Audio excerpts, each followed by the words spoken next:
extended period to get home.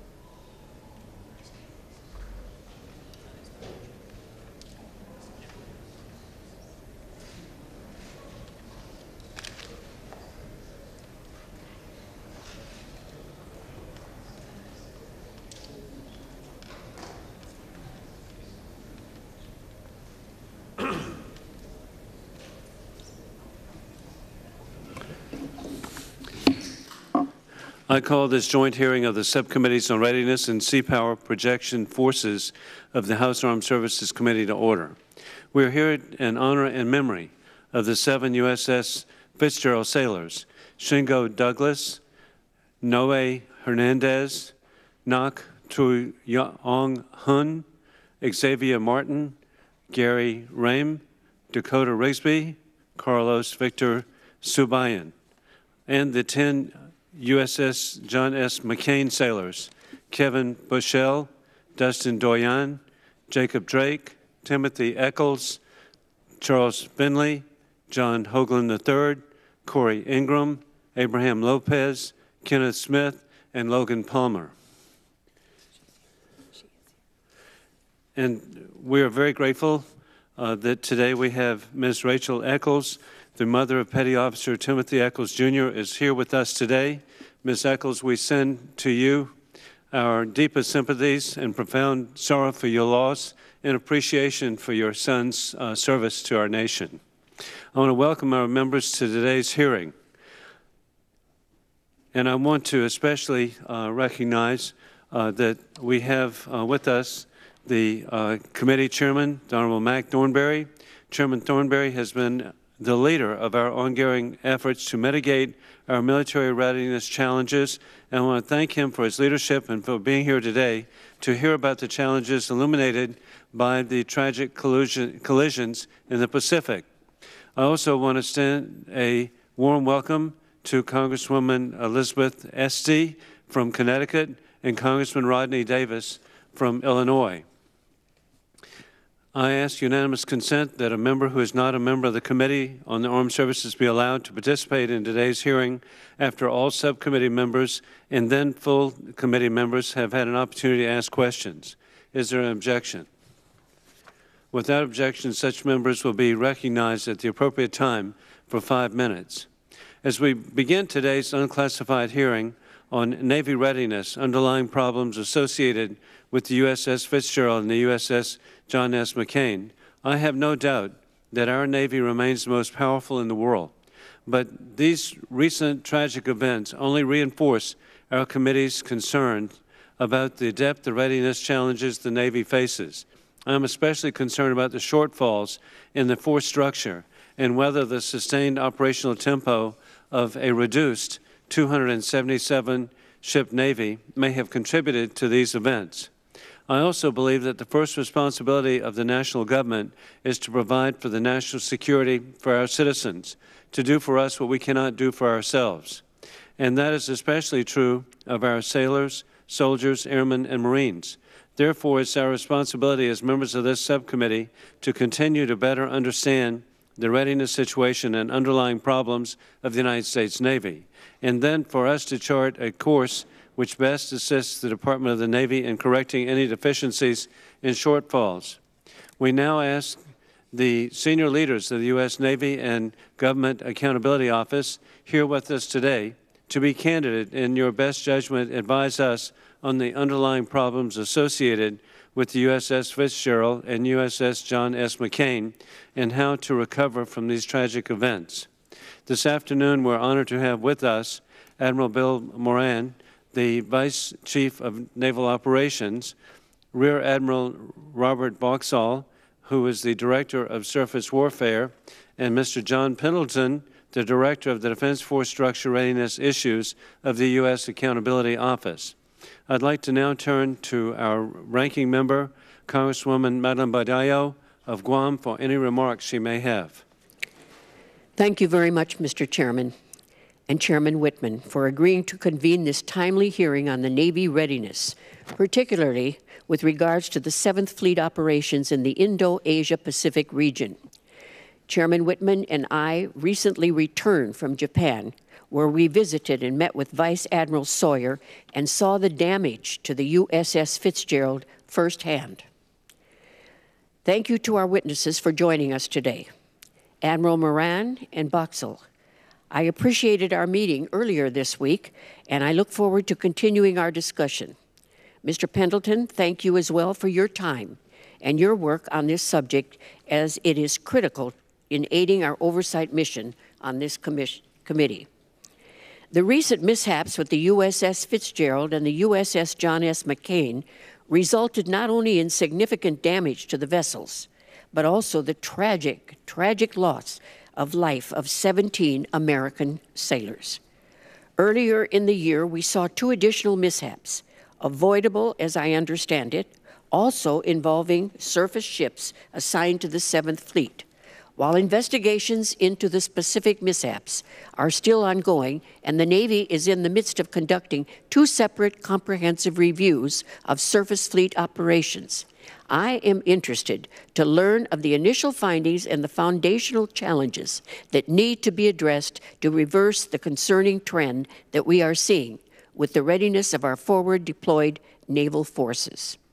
Specifically, I am interested to hear what steps may be taken to ensure appropriate time is allocated for crew training and ship maintenance in the forward deployed naval forces model, and how the chain of command will be held accountable to ensure Navy standards are being met. In addition to the training and the maintenance time, I will be interested to hear how the Navy is investing in, developing, and utilizing next-generation training systems to maximize the efficiency and the effectiveness of this time. This committee and the Navy's military and civilian leadership owe it to our sailors to learn from these incidents and take appropriate actions to ensure the contributing factors are properly addressed. Points have been raised about how the forward deployed forces model in the Pacific AOR has both stressed existing resources and highlighted gaps and deficiency in the manning of our vessels, the training of our sailors, and the maintenance of the fleet. Understanding that a balance needs to be struck and a review of posture in the region is underway, let me note that I believe maintaining a forward presence in the Indo-Asia Pacific is critical to our security in the region. Whether it be for deterrence, power projection, humanitarian assistance, bilateral and multilateral exercises, or a myriad of other critical missions, the Navy is able to rapidly react to contingencies only with forward deployed forces. However, these missions and our credibility are undermined if we are not able to effectively manage and operate the fleet. The Navy's deployment of significant capabilities overseas didn't occur overnight, and the Pacific did not become a heavy traffic theater overnight. So I'm concerned that the request for resources and the strategic prioritization of where to spend these resources has not properly reflected the operations, the maintenance, and the training needs of the fleet. Finally, I'll conclude by stating that today's hearing and the Navy's ongoing investigations and reviews should be viewed as just the starting point. I hope that we will have a continuous dialogue between this committee and the Navy on the issues, the lessons learned, and specific actions that need to be taken to ensure the readiness of the surface fleet. I want to thank you and the witnesses, and I look forward to the discussion. And Mr. Chairman, I yield back. Thank you, Ranking Member Badillo. We now will turn to the gentleman from Virginia and Chairman of the Sea Power and Projection Forces Subcommittee, Congressman Rob Whitman, for any remarks he may have. Thank you, Chairman Wilson. I want to welcome Admiral Moran, Rear Admiral Boxall, Mr. Pendleton, and want to thank you all for attending our hearing on this tremendously important issue. I again want to thank Chairman Wilson for offering to hold this joint subcommittee hearing today. It is of essence that we get to the bottom of this in the interest of our nation. I believe that we may arrive at some conclusions that require the joint efforts of both of our subcommittees, and I look forward to working with the gentleman from South Carolina to expeditiously resolve these potentially egregious underlying issues to our surface Navy forces. Before I proceed any further, I also want to recognize our special guest in the audience today, Miss Rachel Eccles. Miss Eccles' son, Petty Officer Timothy Eccles, Jr., lost his life on board the USS McCain just a few weeks ago. Miss Eccles, thank you for being here with us today and for the enormous sacrifice that you and your family have made for this country. We are here today to ensure that the Navy, yes.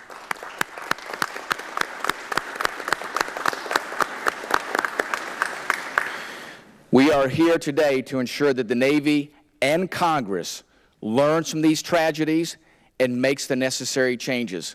I want you to be assured that your son's life, given on behalf of this nation, was not given in vain. Naval warfare is inherently dangerous.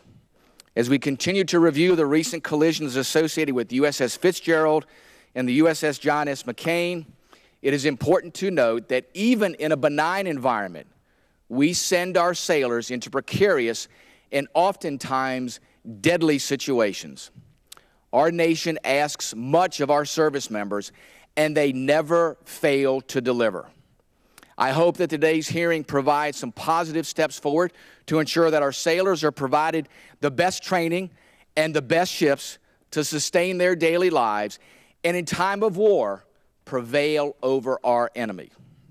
I think we can all agree that our nation failed these 17 sailors and their families with these tragic collisions. Last week, I led a bipartisan congressional delegation with the gentlelady from Guam, Ms. Bordallo, to visit the 7th Fleet Commander, Vice Admiral Sawyer, and the sailors homeported in Yokosuka, Japan. I was encouraged at their zeal and the overall tenacity of the fleet, even in the face of these difficult events. Nevertheless, I look forward to turning our attention to assess whether there are procedural issues that may have contributed to a degraded material and training readiness of our forces in the 7th Fleet. As the committee reviews the degraded state of the 7th Fleet, two things are painfully obvious. The material condition and operational readiness of the ships are significantly degraded and not acceptable. Of our large service combatants, the majority of forward deployed ships are not properly ready to perform their primary warfare areas. Overall, the negative trend lines associated with the operational readiness of our forward deployed ships are deeply troubling. These negative training trends clearly contributed to the lack of seamanship evident on board the USS John McCain and the USS Fitzgerald. As to the ships themselves, the material condition of the forward deployed ships suffer as Navy prioritizes operational deployments over maintenance and modernization. This maintenance and training model places sailors at risk and most likely contributed in part to the incidents that we have witnessed with the 7th Fleet.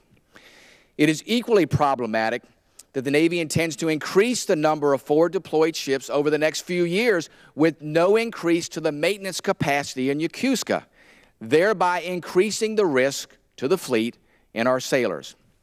This increasing reliance on forward deployed naval forces is a model that is not sustainable and needs to be significantly modified. We have also learned that many of the destroyers based out of Yokosuka are only supposed to be forward deployed for no more than 7 to 10 years. However, we know that the USS John S. McCain has been forward deployed to Japan for over 20 years. Further, the USS Fitzgerald, USS Curtis Wilbur, and USS Stetham have each been homeported in Yokosuka for well over 10 years. The Navy has proven that it cannot manage the requirements for forward deployed ships in the 7th Fleet with a fleet of just 277 ships. The ships in Yokosuka have been outside the continental United States for too long, and consequently, their material condition is in an unacceptable state. I remain convinced that one of the long-term fixes to this problem is to increase the overall force structure and build the Navy that our nation needs. A larger fleet would allow the Navy to place less strain on each available ship, which would reduce the chance that any sailor is placed in a high-risk environment. In the short term, I fully support the need to adequately fund training and, most importantly, provide the fleet the time it needs to complete required maintenance and training. I think there are a number of contributing factors that should be explored, including Navy training models, impacts associated with the cannibalization of other ship parts, overall funding requirements associated with ship maintenance, and the incredibly high operational tempo endured by the fleet, specifically in the 7th Fleet Area of Responsibility, and also the operational failures that have occurred with our surface fleet. Each of these areas deserves additional assessment. The forward deployed Navy model is rife with risk, and this risk will increase in the future. The Navy needs to offer an alternative model that meets the nation's need at reduced risk to our sailors. I thank Chairman Wilson for working with the Sea Power and Projection Forces Subcommittee on this important issue, and I yield back the balance of my time. Thank you, Chairman Rob Whitman. And now for the gentleman from Connecticut and ranking member of the Sea Power and Projection Forces Subcommittee, Congressman Joe Courtney, for his remarks.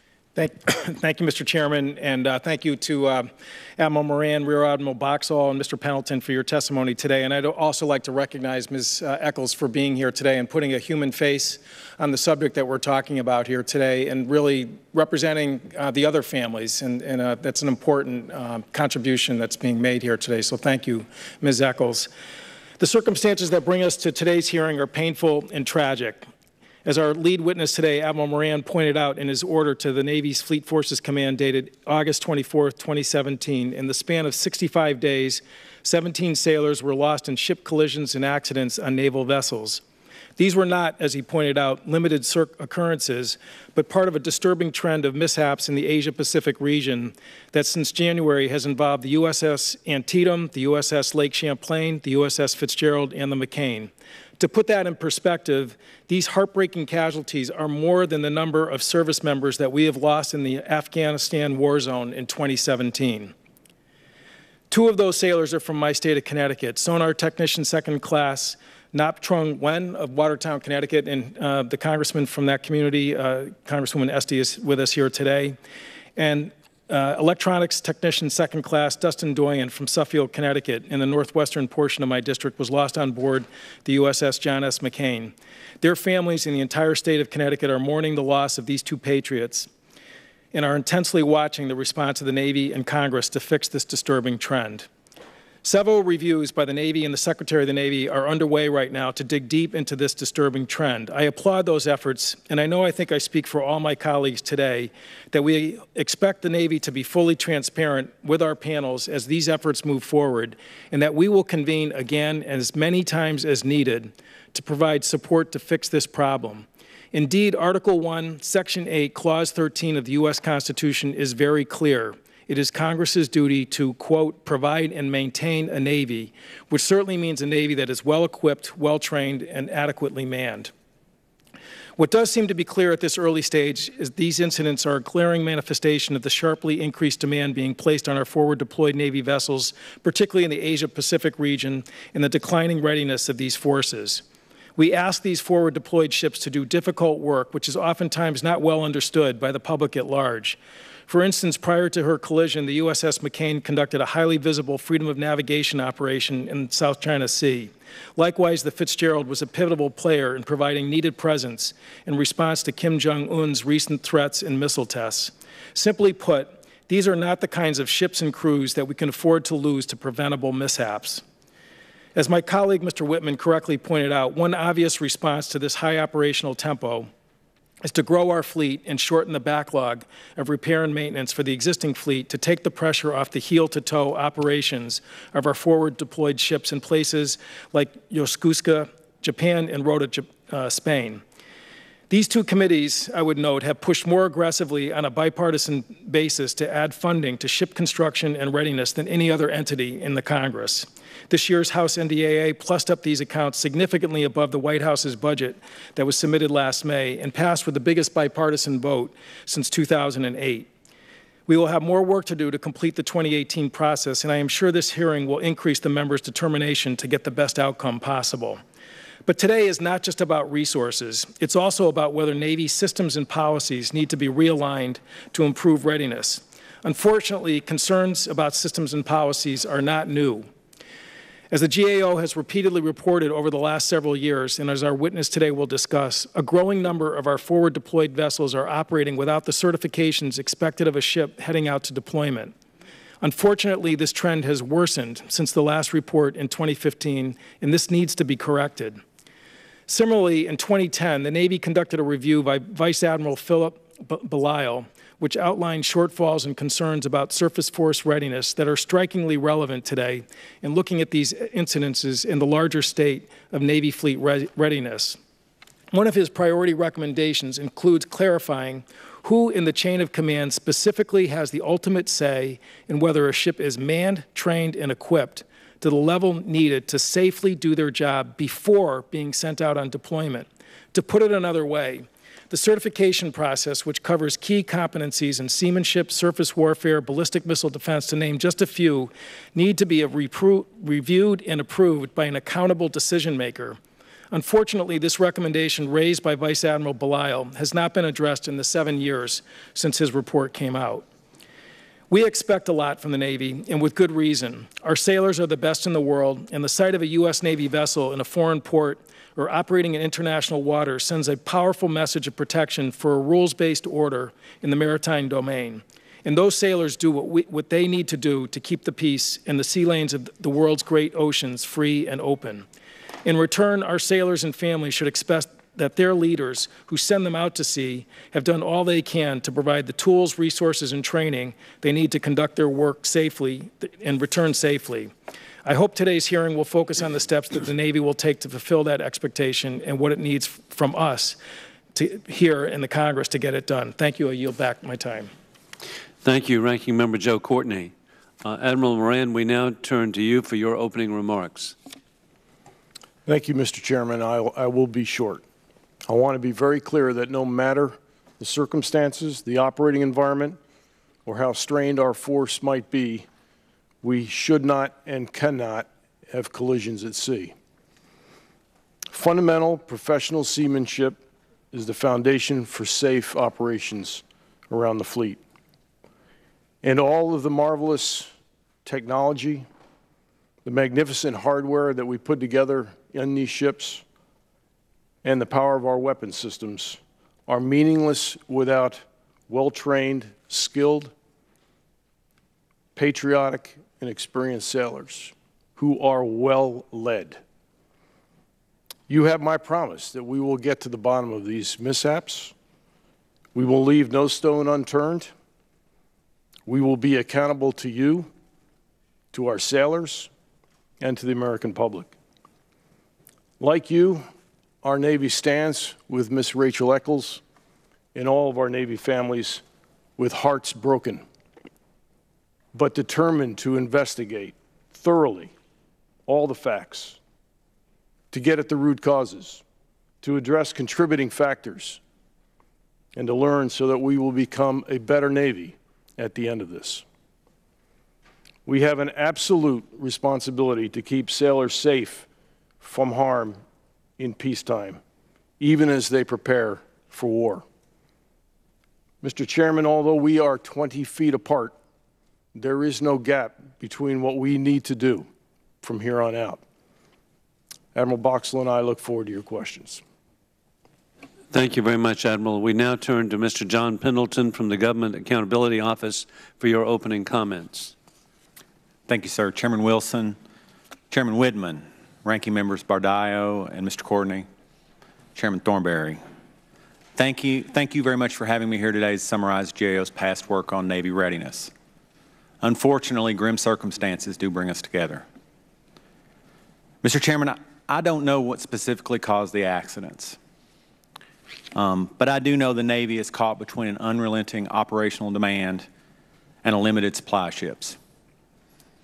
The Navy's been warning for some time that they've been keeping a pace that is unsustainable. Our work has confirmed the difficulties, and our reports have shown it. However, our body of work has also spotlighted risk associated with the way the Navy is managing the demands on it. Some of these risks present significant challenges in the building blocks of readiness, training, and manning and maintenance. Just over 2 years ago, we published a report warning about the increased reliance of overseas basing of ships. In that report, we found that ships based in Japan did not have dedicated training periods like U.S.-based ships. Their aggressive deployment schedule gave the Navy more presence, it's true, but it came at cost, including detrimental effects on ship readiness. In fact, we were told that the overseas-based ships were so busy that they had to train on the margins, a term I'd not heard before. And it was explained to me that meant that they had to squeeze training in when they could. Given the concerns, we recommended to the Navy carefully analyze the risks that were mounting, especially given the plan to increase overseas basing in the future to meet the demands. I think it's important to note that the Department of Defense, on behalf of the Navy, wrote the response to our report, and they concurred with the report and our recommendation for the most part. And I think their response is instructive. And I'm going to read a short passage, please. We assess that Navy is well aware of risk associated with increased reliance on overseas home porting. The decision to accept these risks was ultimately based on the operational decision to provide increased presence to meet combatant commander requirements. Mr. Chairman, I fear this was a bad gamble in retrospect.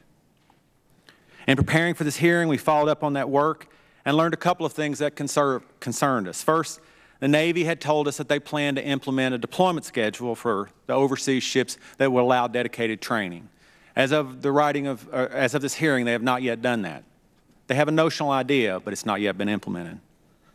The second thing we learned was that training certifications, this is the way the Navy periodically determines that its crews are proficient in everything from seamanship, driving the ship, to warfare areas, were being allowed to expire at, frankly, an alarming rate. In 2015, looking just at the cruisers and destroyers, all of the certification areas, about 7% of those were expired.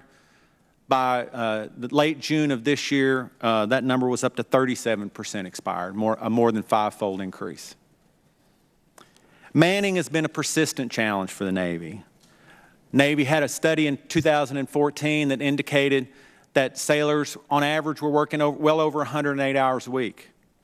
The Navy concluded at that time that this was unsustainable and could contribute to a poor safety culture. Maintenance is also taking longer and costing more due to the pace of operation. Ship deployments have often been delayed, although Admiral Moran told me before the hearing that, we've been keeping deployments shorter lately. But deployments have been extended, and then the ships have more problems when you bring them in. And the shipyards have trouble keeping pace for a number of reasons, which I think many of you are aware of. At this point, the lost operational days, because of the maintenance delays, number in the thousands. And having 2 destroyers out of service due to the recent mishaps is not going to help rebuild readiness. In fact, I think the Navy's treading water at this point in terms of readiness rebuilding. Mr. Chairman, GAO has made 11 practical recommendations to the Department of Defense to help guide the Navy and all the services toward improved readiness. DoD and the Navy have concurred with our recommendations generally, but to date have partially implemented only one. Several of the recommendations are focused on crafting a comprehensive readiness rebuilding plan that balances resources with demands and is transparent about what it will cost and how long it will take. We've also made recommendations specific to the Navy that are directly relevant to today's conversations, particularly in the areas of analyzing the risk associated with overseas basing and reassessing the workload that sailors actually face and using that to decide how many people to put on the crew. In closing, Mr. Chairman, I should acknowledge that we did all of this work because this committee requested that we do so. Thank you for your foresight, and we are honored to assist the committee in its oversight going forward. Thank you very much. Happy to take any questions. Thank you very much. And Mr. Pendleton, we all appreciate the Government Accountability Office for your independent professionalism. It's particularly important to me personally. I have a son serving in the U.S. Navy, and your recommendations are so important for the health and safety and protection of the American people. Additionally, I particularly appreciate that a report was presented as a report to congressional addressees on June the 14th which highlighted the issues of readiness just 4 days before the Fitzgerald incident. And so your efforts just could not, and your organization's efforts could not be more timely, and they're greatly appreciated by all of us.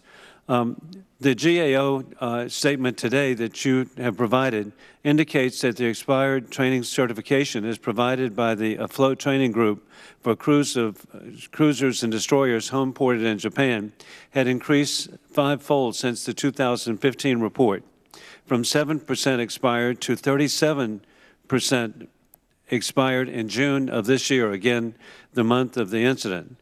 Mr. Pendleton, can you explain the sharp trend of the training certifications since your report? What are the GAO's observations, and what is happening with our forward deployed forces? Sir, we updated that information in preparation for this hearing, so we've not been back out to talk to the fleet about them. We did gather that information when we did the work a couple of years ago, and we asked for it to be updated, and the Navy provided it. And when we looked at it, we saw that, again, if you imagine all of the 11 ships based in Japan, 3 cruisers and 8 destroyers, and then 21 or 2 certification areas. When you look at the ones that were red, that they were expired, it had grown to 37% of all those little blocks, if you imagine it being red. Another thing that concerned us is there were specific areas that were even higher than 37%. And one of those was seamanship. 8 of the 11 ships had expired certifications for seamanship as of late June. And there were some other areas as well that were sharply lower than you would hope to see. And again, I want to commend you. The analysis that you did is going to be so helpful to us, and then the actions needed to address the mission challenges are real world.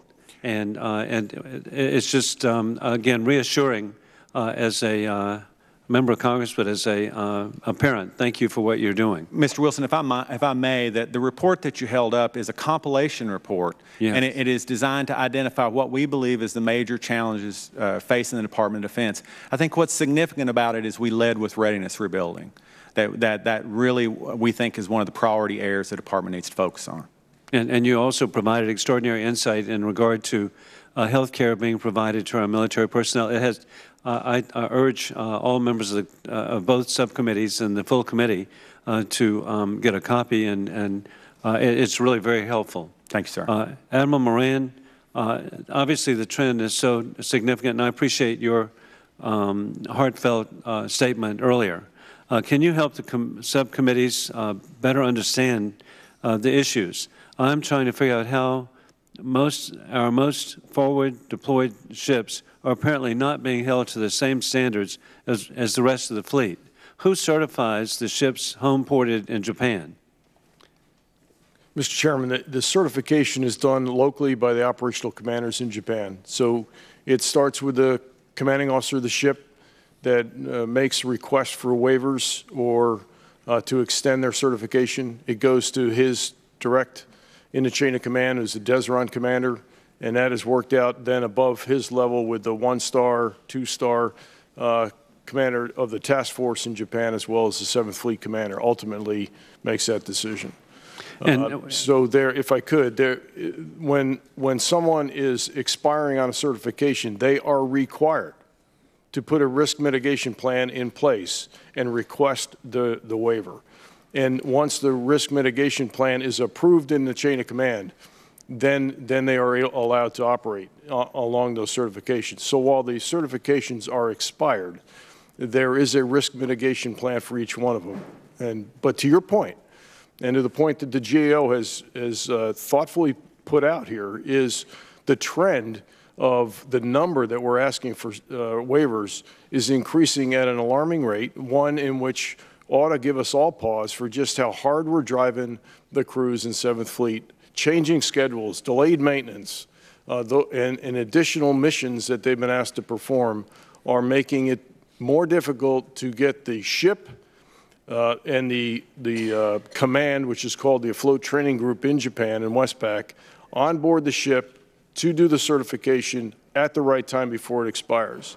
It's not an indication necessarily that they're not qualified to do those missions or those certifications. And what is the role of the afloat training group and with certifications? I'll let Admiral Boxall address it. He's got direct comms with that group. So, sir, the afloat training group is how we, they're the senior sailors, usually at the senior enlisted level, who go out and are experts in each area of those specialties, the 21, 22 mission areas that the GO mentioned. Those sailors that do that work for us generally need the time to go do that. And so these sailors will go out and they'll observe operations. There's a series for each one of those certifications. You know, 0 might be making sure the training is there. Step 1 might be to make sure that the team knows how to do the basic drill sets, to an assessment in a phase 4. So if they don't meet all 4 of those phases, they do not get the certification. And what would be their professional skills and training? So they are usually assigned to ATG, Afloat Training Group, only after demonstrated fleet performance. So these are our best of our sailors. We look throughout the fleet that are, so one may be a bosun's mate for deck evolutions, for example, or a quartermaster for navigation, or an electrician for engineering, those types of sailors. And these are extraordinarily important people. And are they fully staffed to perform their duties? The answer is they are not fully staffed to their. So in Yokosuka, for example, there's 2 afloat training group areas. One is in Sasebo, Japan, and one is in Yokosuka. The 2 together work together to try to help ships from both home ports meet their qualifications. We have put a lot of money into buying the manpower, buying the people we need to get those billets. We've increased from 120 up to 180. Unfortunately, they're only manned not quite to that level. Actually, they're missing about 30 to 40 folks on that team due to the fact that it takes many years to generate a E7 or an E8, that senior enlisted specialist, and the priority goes to putting those specialists first on ships and then out to the ATGs. And as I understand it, they have 22 areas of certification. And is there, again, sufficient personnel with skills to really determine the level of certification? So in a perfect planning world, the answer is we would. If we had all the people we expected and we had the time to do it, then we probably would. But the reality is that we're seeing is that because of these compressed timelines, they have to train in smaller and smaller periods, meaning we have to send those evaluators to different places to catch up with the ship. That's a very inefficient model, and it further exacerbates a challenging certification process. And in line with that, is it normal to have a single mission area certification waived prior to deployment? So we use the term, we create this risk area mitigation plan. Before a certification goes out of periodicity, because of all these challenges, they have the time to do it. Sometimes there's a specific piece of equipment. Sometimes it's an exercise that can't get done. And so those ramps have to be put in place for every certification. They are put in place by the commanding officer of the ship, through their commander, back to the surface force commander, and then that's reviewed as the operational chain of command. And is this the same standard that's used in Norfolk? The difference in Norfolk is that ships coming from the mainland United States, from the east and west coast, they work up together with an aircraft carrier, and the answer is no. They work a plan that gives a 36-month period to get those qualifications done, but it's a very regimented piece. All the ships come out about the same time.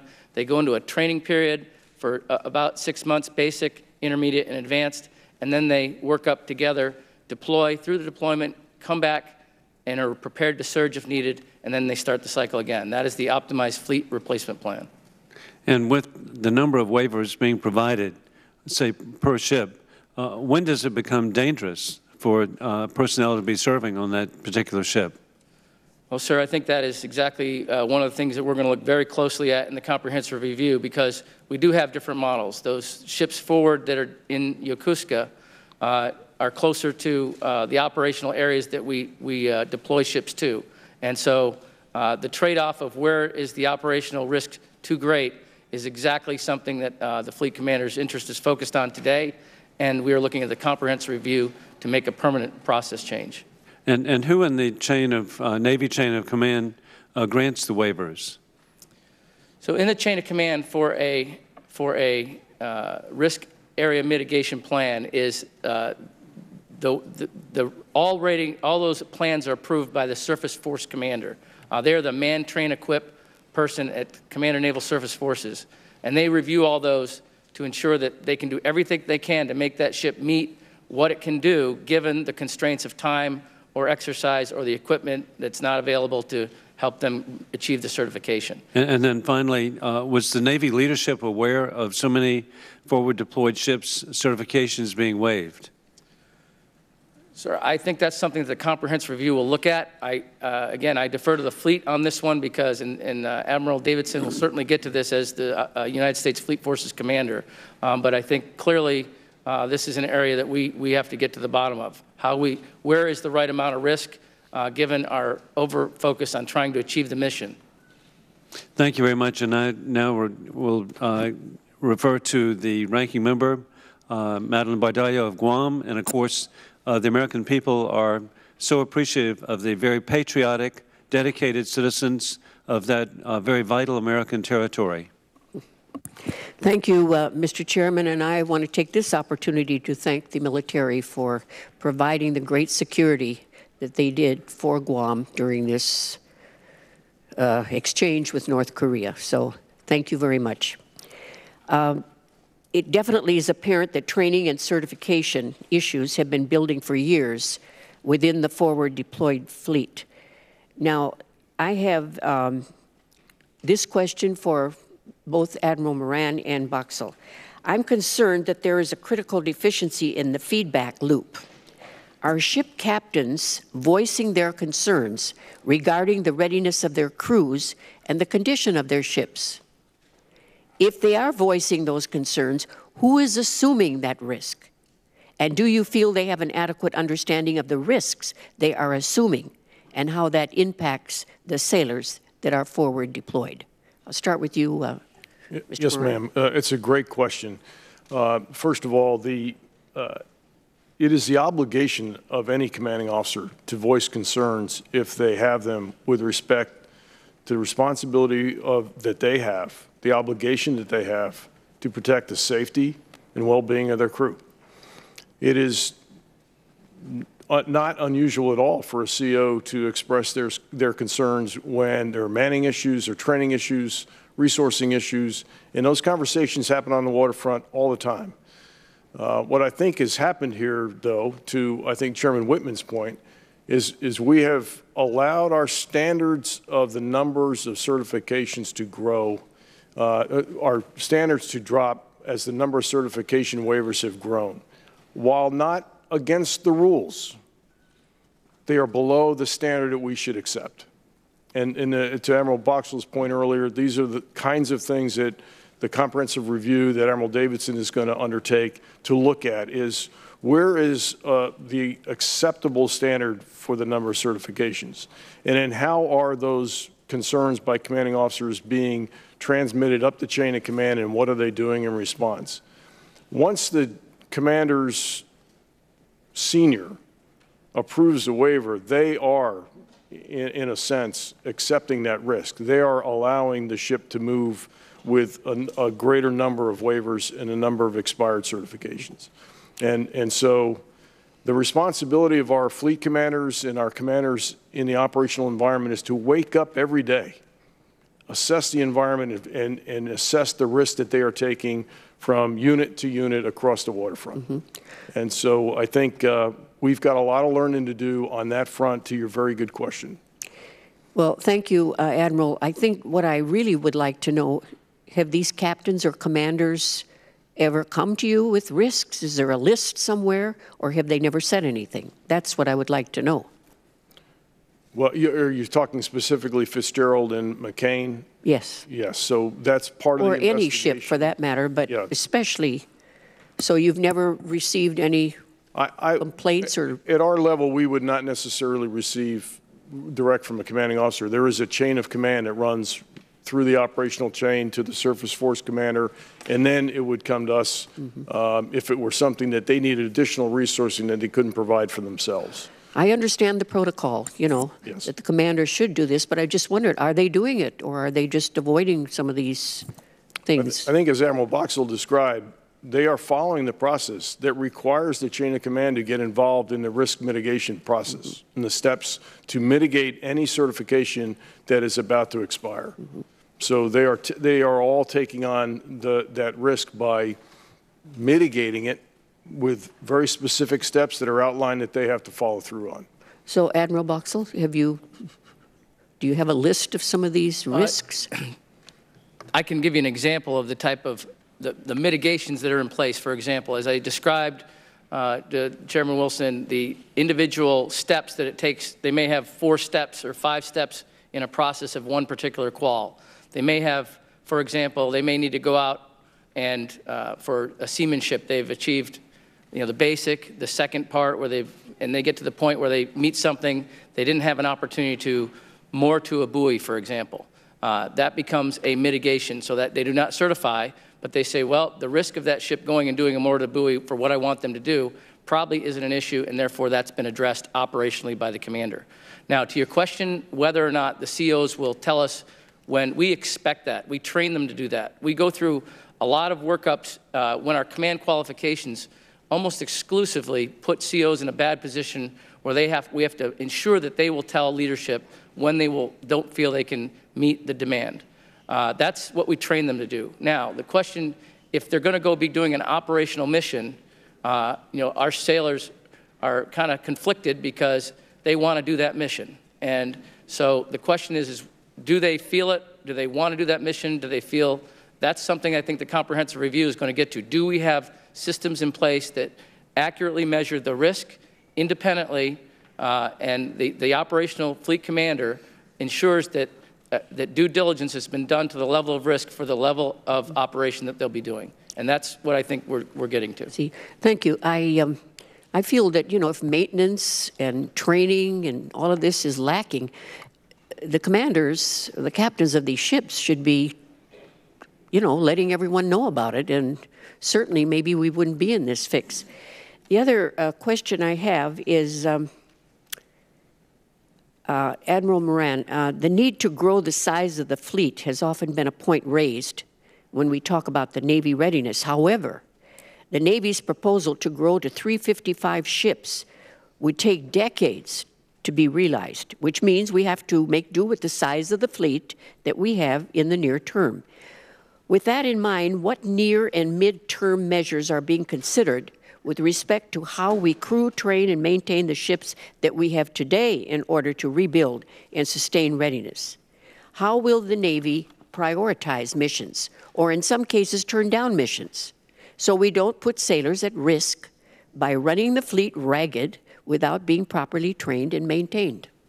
Yes, it's a key question for Admiral Davidson's team is to assess how much operational tempo in places like Japan, Rota, Bahrain, where we have forward deployed forces, reaches a point where we can't do the maintenance and the training and have the appropriate amount of time left to do the operations. On forward deployed forces, like in Japan, the training is done while you're at sea operating on deployment, for the most part. There's not dedicated time, as the GAO pointed out, like we have back here in CONUS. So that's an issue that both chairmen have raised as a serious point that we have to study to make sure that when we build the model for how we maintain and operate ships in the forward deployed naval forces, we have sufficient time to do those things. The size of the force, of course, as I testified last February and March, does matter. But wholeness of the force matters just as much, because you could have a large force that is not whole and you're going to run into these problems. If maintenance takes longer, it disrupts the schedule. If the schedule is disrupted, it disrupts the ability to train. If the training is disrupted, you end up in these places you've described with expired certifications, so on and so forth. So we do have to look at this model from the ground up. But we also recognize part of the reason why we have FDNF forces is because we get 4 times the presence with those forces than we would if we had them all in CONUS. So, for example, the fact that we've got 1 carrier in Yokosuka, it actually gives us roughly equal to 16 carriers when we only operate 10. That's a big difference. Having 4 destroyers in Rota, Spain, operating off the BMD stations was the principal reason we wanted to put those forces forward, was to get more out of those ships and not have to rotate as many from CONUS to do those missions. So all of these things culminate with this notion that we aren't big enough to do everything we're being tasked to do. And our culture is, we're going to get it done, because that's what the Navy is all about. And sometimes our culture works against us. And I think we ask the sailors to do an awful lot, to your earlier point, and perhaps we've asked them to do too much. And that's what the comprehensive review will look at. Well, thank you. I have just one quick final question for any one of you who'd want to answer. Would you say that sequestration might have had something to do with the lack of maintenance and the training and so forth, funding not being there? I'm on record, ma'am, that is absolutely the case. Right. That, along with 9 consecutive continuing resolutions, and we're about to hit another one. Those budget uncertainties drive uncertainty into schedules, drive uncertainty into maintenance. Our private yards, our public yards, this is an issue across the board. So the most useful thing we could have out of Congress right now in terms of addressing a lot of our readiness concerns is stability in the budget. Thank you, and I'm looking forward to the report. And I do want to say I had a nice conversation with Rachel before the hearing today. She's one brave woman. Thank you, Rachel, for being here with us, and I yield back. Thank you, Ranking Member Badayo. We now proceed to Chairman Rob Whitman. Thank you, Chairman Wilson, Admiral Moran, Rear Admiral Boxall, Mr. Pendleton. Thank you for coming before us today. Thanks for your service, and thank you for your candor and frankness. It is critical for us to get to the bottom of this. Mr. Pendleton, I want to begin with you. In terms of the material and training readiness of our ships home ported in Japan versus ships home ported in the United States, is there a difference in levels of readiness? In which group of ships are more ready than the other? The information that we have in the 2015 report that we weren't able to update shows trends in, the Navy calls them equipment casualties, it's broken stuff, had basically been upward for both U.S.-based and overseas-based ships. The overseas-based ships casualty reports were, and again, that's equipment, was more steeply upward. But we weren't able to update that trend line since then. So I can't answer it since 2014 when our data ended. But the recent data you have, a lower state of readiness for forward deployed naval forces versus those in the United States. We saw a more steep increase in breakdowns for the overseas-based ships. Admiral Moran, do you agree with GAO's assessment? I do, Mr. Chairman. I think this speaks to what you raised earlier in terms of the if we're not rotating those ships back, the older they get, the more care they're going to need. And that might be an indication, and it's part of what we're looking at in the comprehensive review, is these extended periods at FDNF having a detrimental effect and impact on their material condition the longer they go. And is the SRF, the ship's force, the maintenance force in Japan, have enough capacity to deal with the increased numbers we've put in FDNF Japan in the last 3 years?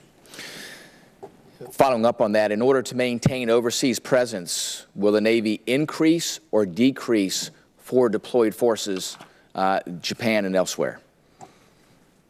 Well, I think we have all taken a pause here for all the right reasons to figure out whether our current plan is the right plan. Okay. And we're looking forward to Admiral Davidson's report in 60 days to let us know whether we need to make adjustments to that plan. Was the plan prior to this to increase or decrease that in the future? The current plan, we just completed the third DDG crew desk ship in Japan that was added to that force. Okay. And so I'm not aware of additional ones this year or next year. The strategic laydown plan, as we bring in LCS and station and rotate them forward, will increase the presence. Okay. But again, that's with the existing strategic laydown plan. We are going to look at that, I'm sure, as part of this review. Certainly, how we do that is double-edged sword. We know it's harder, more expensive to maintain, but we need ships forward to be there, given especially the number of ships we have. Gotcha. Very good.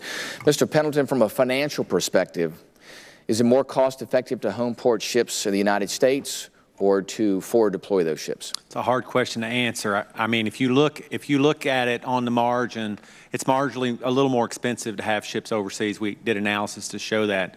I would caution against the rule of thumb not to differ with Admiral Moran, because I've heard this many times about you get 4 times more presence. That's true from a force structure standpoint, right? I mean, one ship can cover down on what 4 ships would do, but that's mainly because of the way they're deployed. And so essentially the U.S.-based, the OFRP model, the Optimized Fleet Response Plan model, has them going out 7 months out of every 36.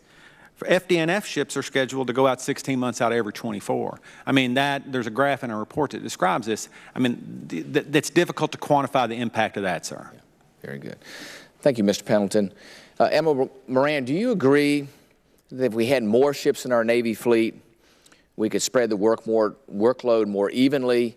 We wouldn't be pushed up against the demands and the stresses that happen when you have ships forward deployed for more than the planned number of years, extended maintenance periods, truncated training periods. Give me your perspective about how the number of ships we have today.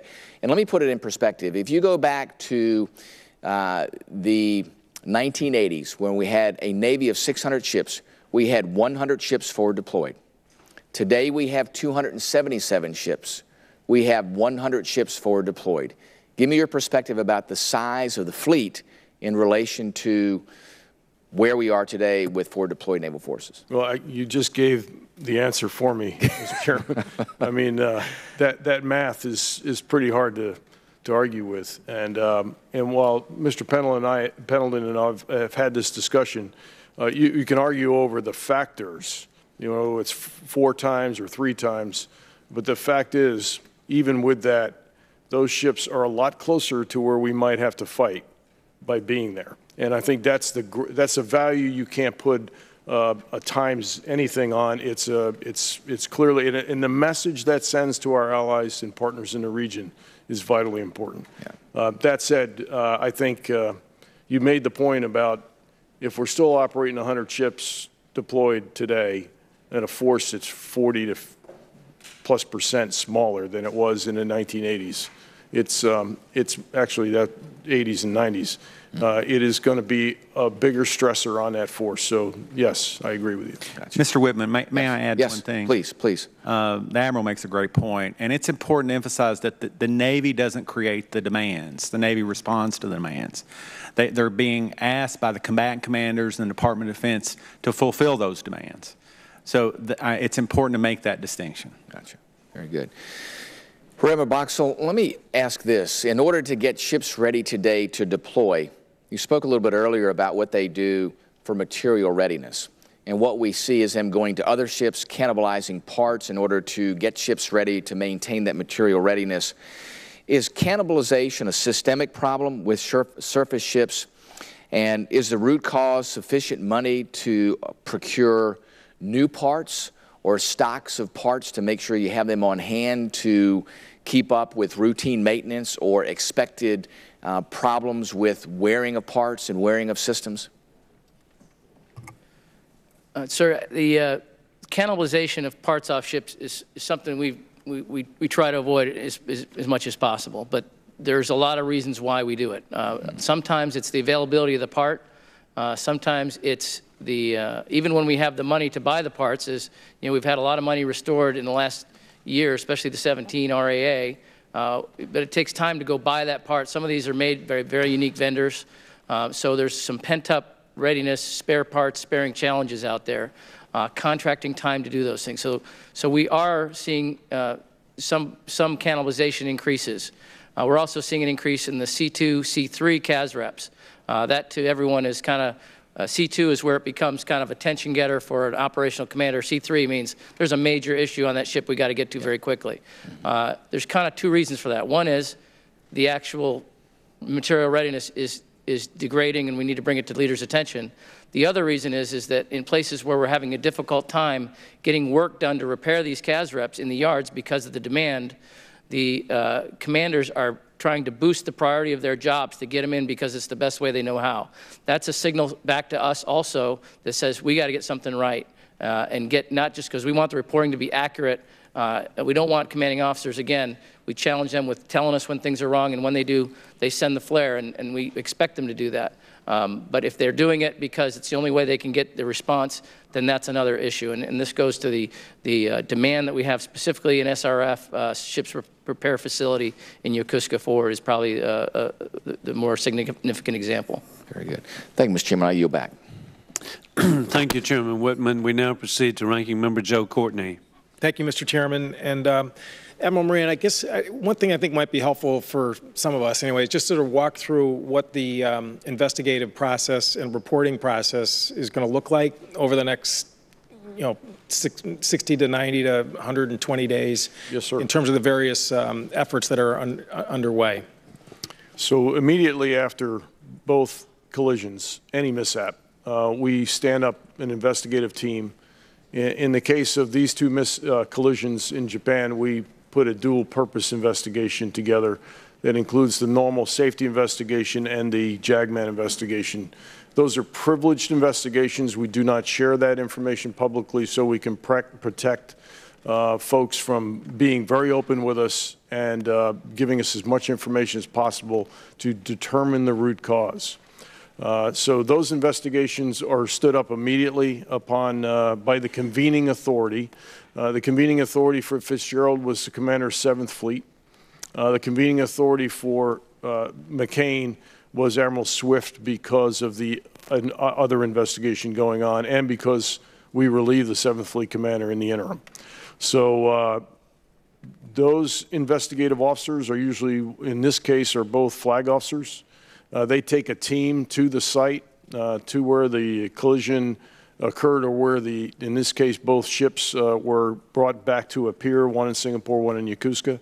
And they go through every aspect of an investigation. It's a checklist of things you do. We added cyber to that checklist because of obvious concerns with the fact that everything we operate has a cyber component to it, networks, gear, radios, everything. And so we want to make sure we understand that is not, we want to eliminate that as a potential causal factor to a mishap. Those investigations can take a week, 2, 3 weeks, and a report is then passed to the convening authority. The investigation is not complete at that point. That convening authority then gets to endorse the report, ask additional questions, go review the following things. I'm not satisfied with X, Y, or Z. And then the investigating officer has to go back, look at those things, and provide an addendum to the report. And then when Commander 7th Fleet is complete with his endorsement, it gets passed to PAC Fleet. And in the case of Fitzgerald, that's where the current report and investigation reside with Admiral Swift. He then has a responsibility to look at the report for completeness and any findings of fact that he is unsatisfied with and wants further investigation, he can direct it in that endorsement. Ultimately, it comes to me, both of those investigations. So a lot of people think that once the investigating officer has submitted a report, the investigation is done, we should share that information. But I appreciate the opportunity to explain that the endorsement process is still part of the investigation because we could ask for additional investigations. So that's on the investigation side. That's the very tactical level. What happened to that ship? What caused that particular incident? The comprehensive review that we directed Admiral Davidson stand up 60 days was to go out and look at all the man, train, and equip functions across the force, but with specific focus on FDNF Japan because of these 4 mishaps that have occurred in the last year out there. to look for things like career path management, for are we doing the right training? Is the model for how we employ forces in FDNF the right model? Is the maintenance model that supports it the right model? All of those things we've kind of already talked about in this hearing. And then above that level, the Secretary is doing a strategic readiness review where he's going to look across the department at things that are policy related, resourcing related. Are we making the right choices? Do we need more guidance? And it will be a nice complement to the comprehensive review because it will look above where Admiral Davidson's looking. So we'll get a very strategic, operational, and tactical understanding of what has occurred, why it occurred, and then what are the things we're going to do to fix those issues. Does that help? It is. Thank you. And I think it's important just for the public and obviously the families to understand, again, the different steps. And I'm sure, the committees will be, following it like a box score in terms of, asking questions. In your written testimony, which I know you summarized, and we appreciate that, but you did make, I thought, a very powerful statement, which is that as follows: no matter how tough our operating environment or how strained our budget, we shouldn't be and cannot be colliding with other ships and running aground. This is not about resourcing, it's about safety, and it's about leadership at sea. And again, just to go back to the process we're in right now, that's really what the 60-day comprehensive report is really aimed at in terms of just, why is this a recurring event in this particular area of the world? Is that right? Yes, sir. But I would also compliment GAO in this regard. I think they offer a pretty nice blueprint for some of the things we need to go look at in terms of trends. And what are those macro trends, and what do they imply about the force readiness in FDNF Japan across the fleet? So we'll get at some of those as well inside that comprehensive review. Right. But it is a key part of it is, do we have the right training in place for our commanding officers? Are they getting enough of what they should have to operate in waters that have become highly congested and contested in that region, and it's a lot busier than it was just 8 years ago.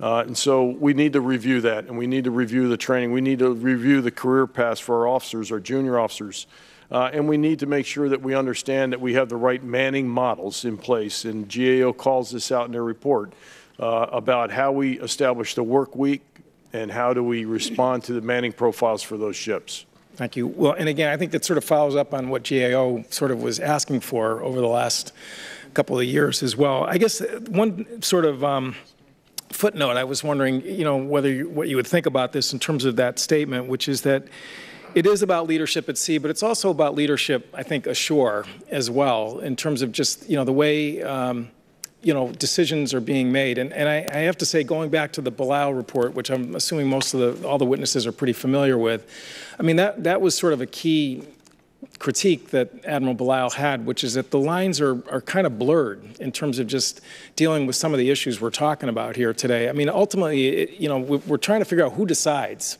When you have the certification issues that Mr. Pendleton described, who calls, time out and just says, no, that as persistent as the combatant commander's requests are, when does it reach a point and where does it reach the point where someone says, that's just not going to be deployed because it's not safe and it's not ready?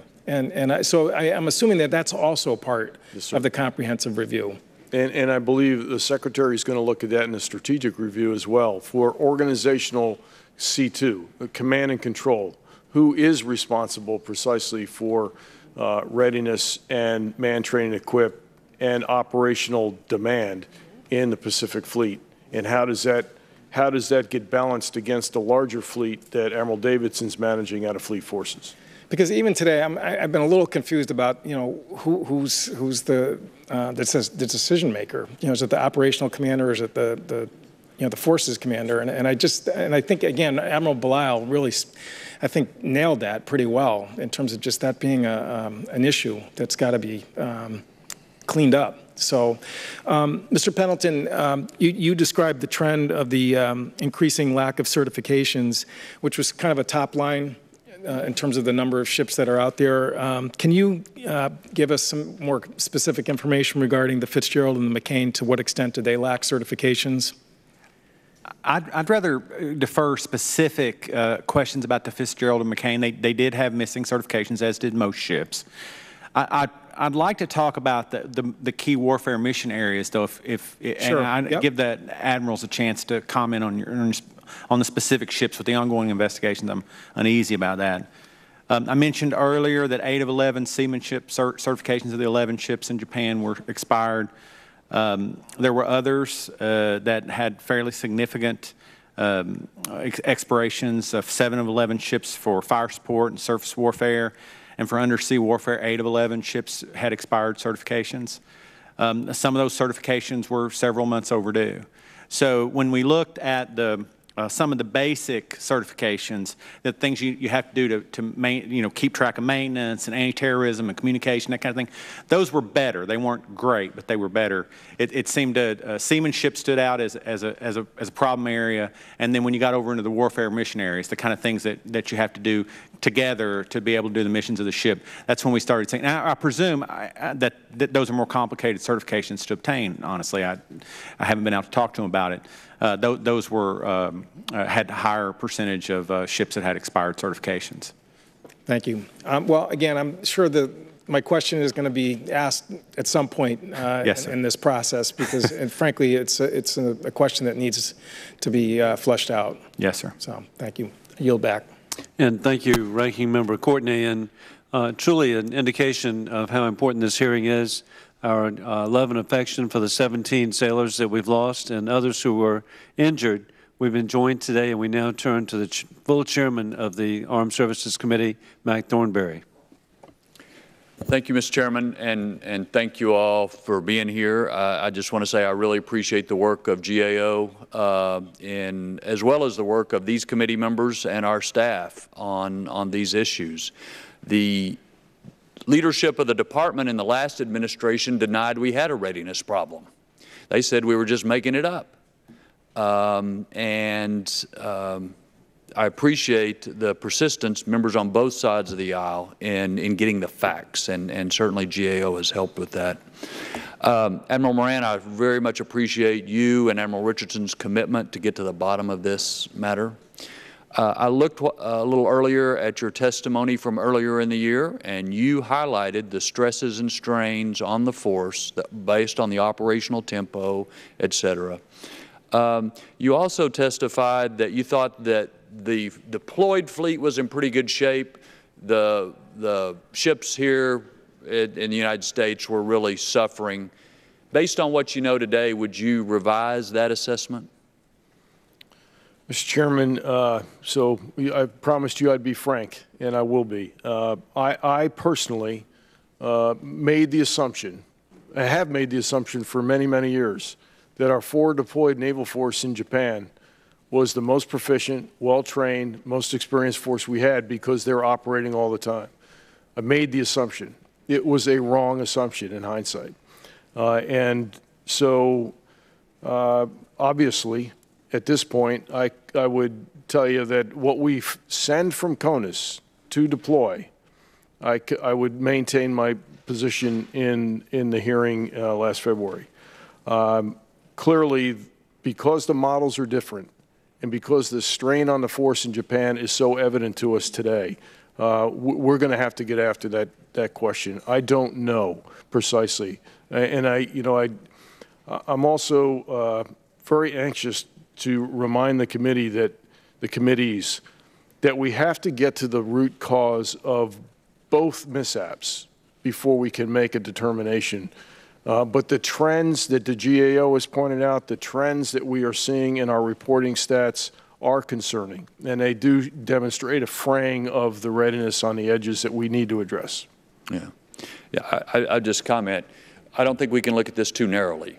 This is looking at the surface fleet, but we know we cannibalize submarines. We've got these problems in a variety of other problems, and the other services have it too, by the way, which is a more widespread problem. Let me just ask you this. We talk a lot about the stresses and strains on the people. How come the Navy has not asked for more people?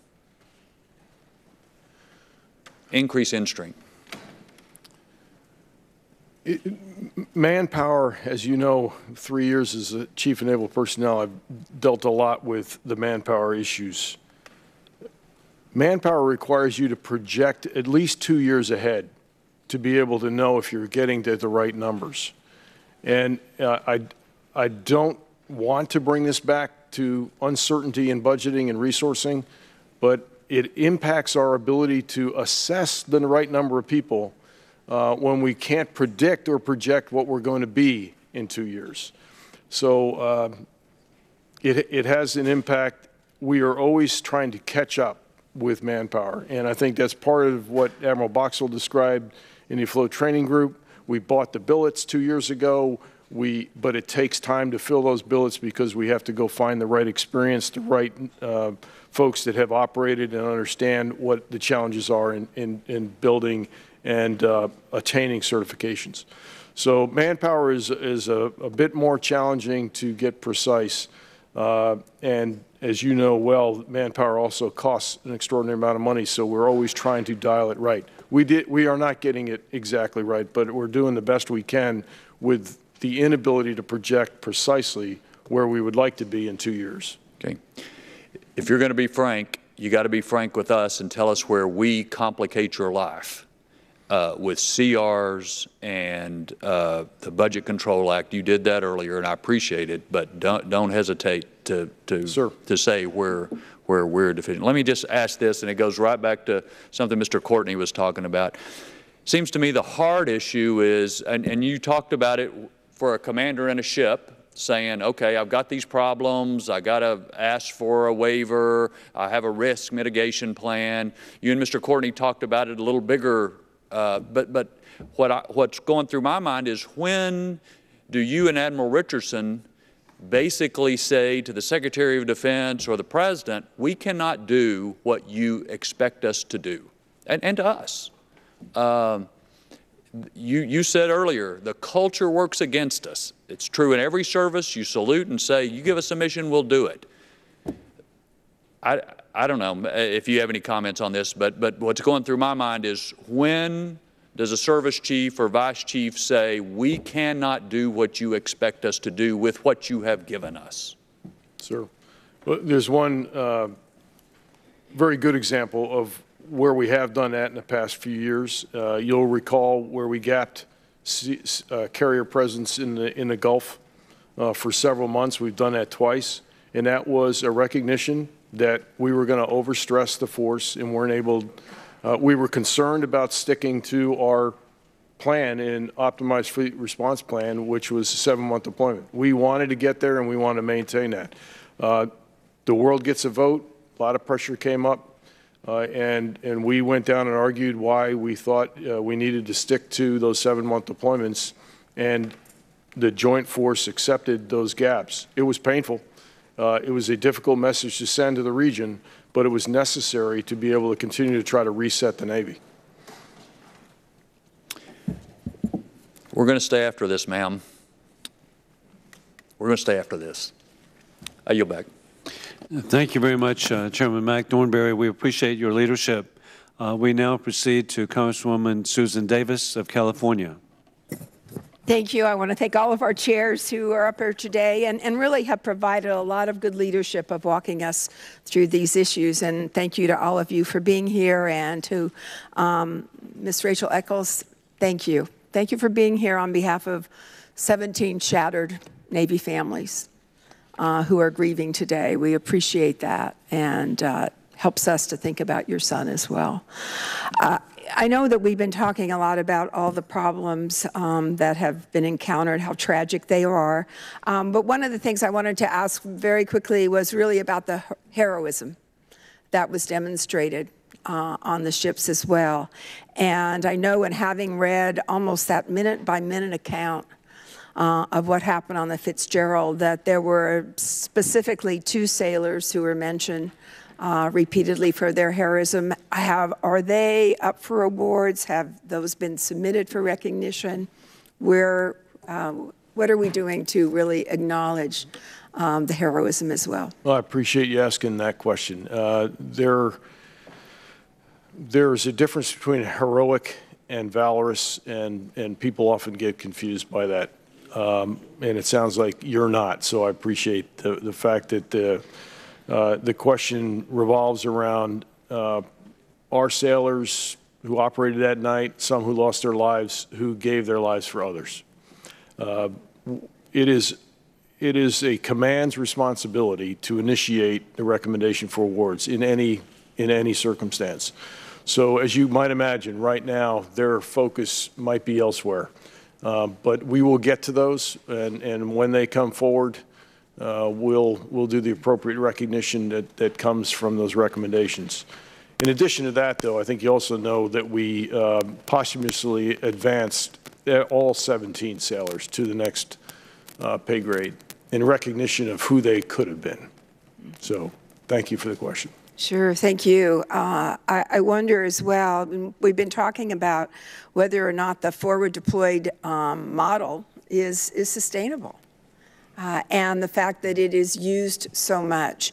I wonder, as you have looked at a whole host of different areas, if you're feeling comfortable yet kind of ordering those in terms of priority. Is it the training, for sure, that has to be different? One of the things that I recall reading with this is, I guess at one time it sounds like the initial training, sort of the foundational training, if you will, was much longer. And so that our sailors really, were intimate in many ways with the apparatus, with everything that they're asked to do differently. And maybe you can speak to that.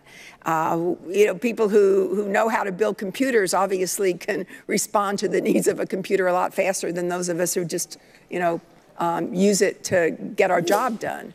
And so is that true? I mean, is there a real difference in the time that's spent helping to familiarize our sailors with the ship, with what they work with? And on the other hand, then, it's driving under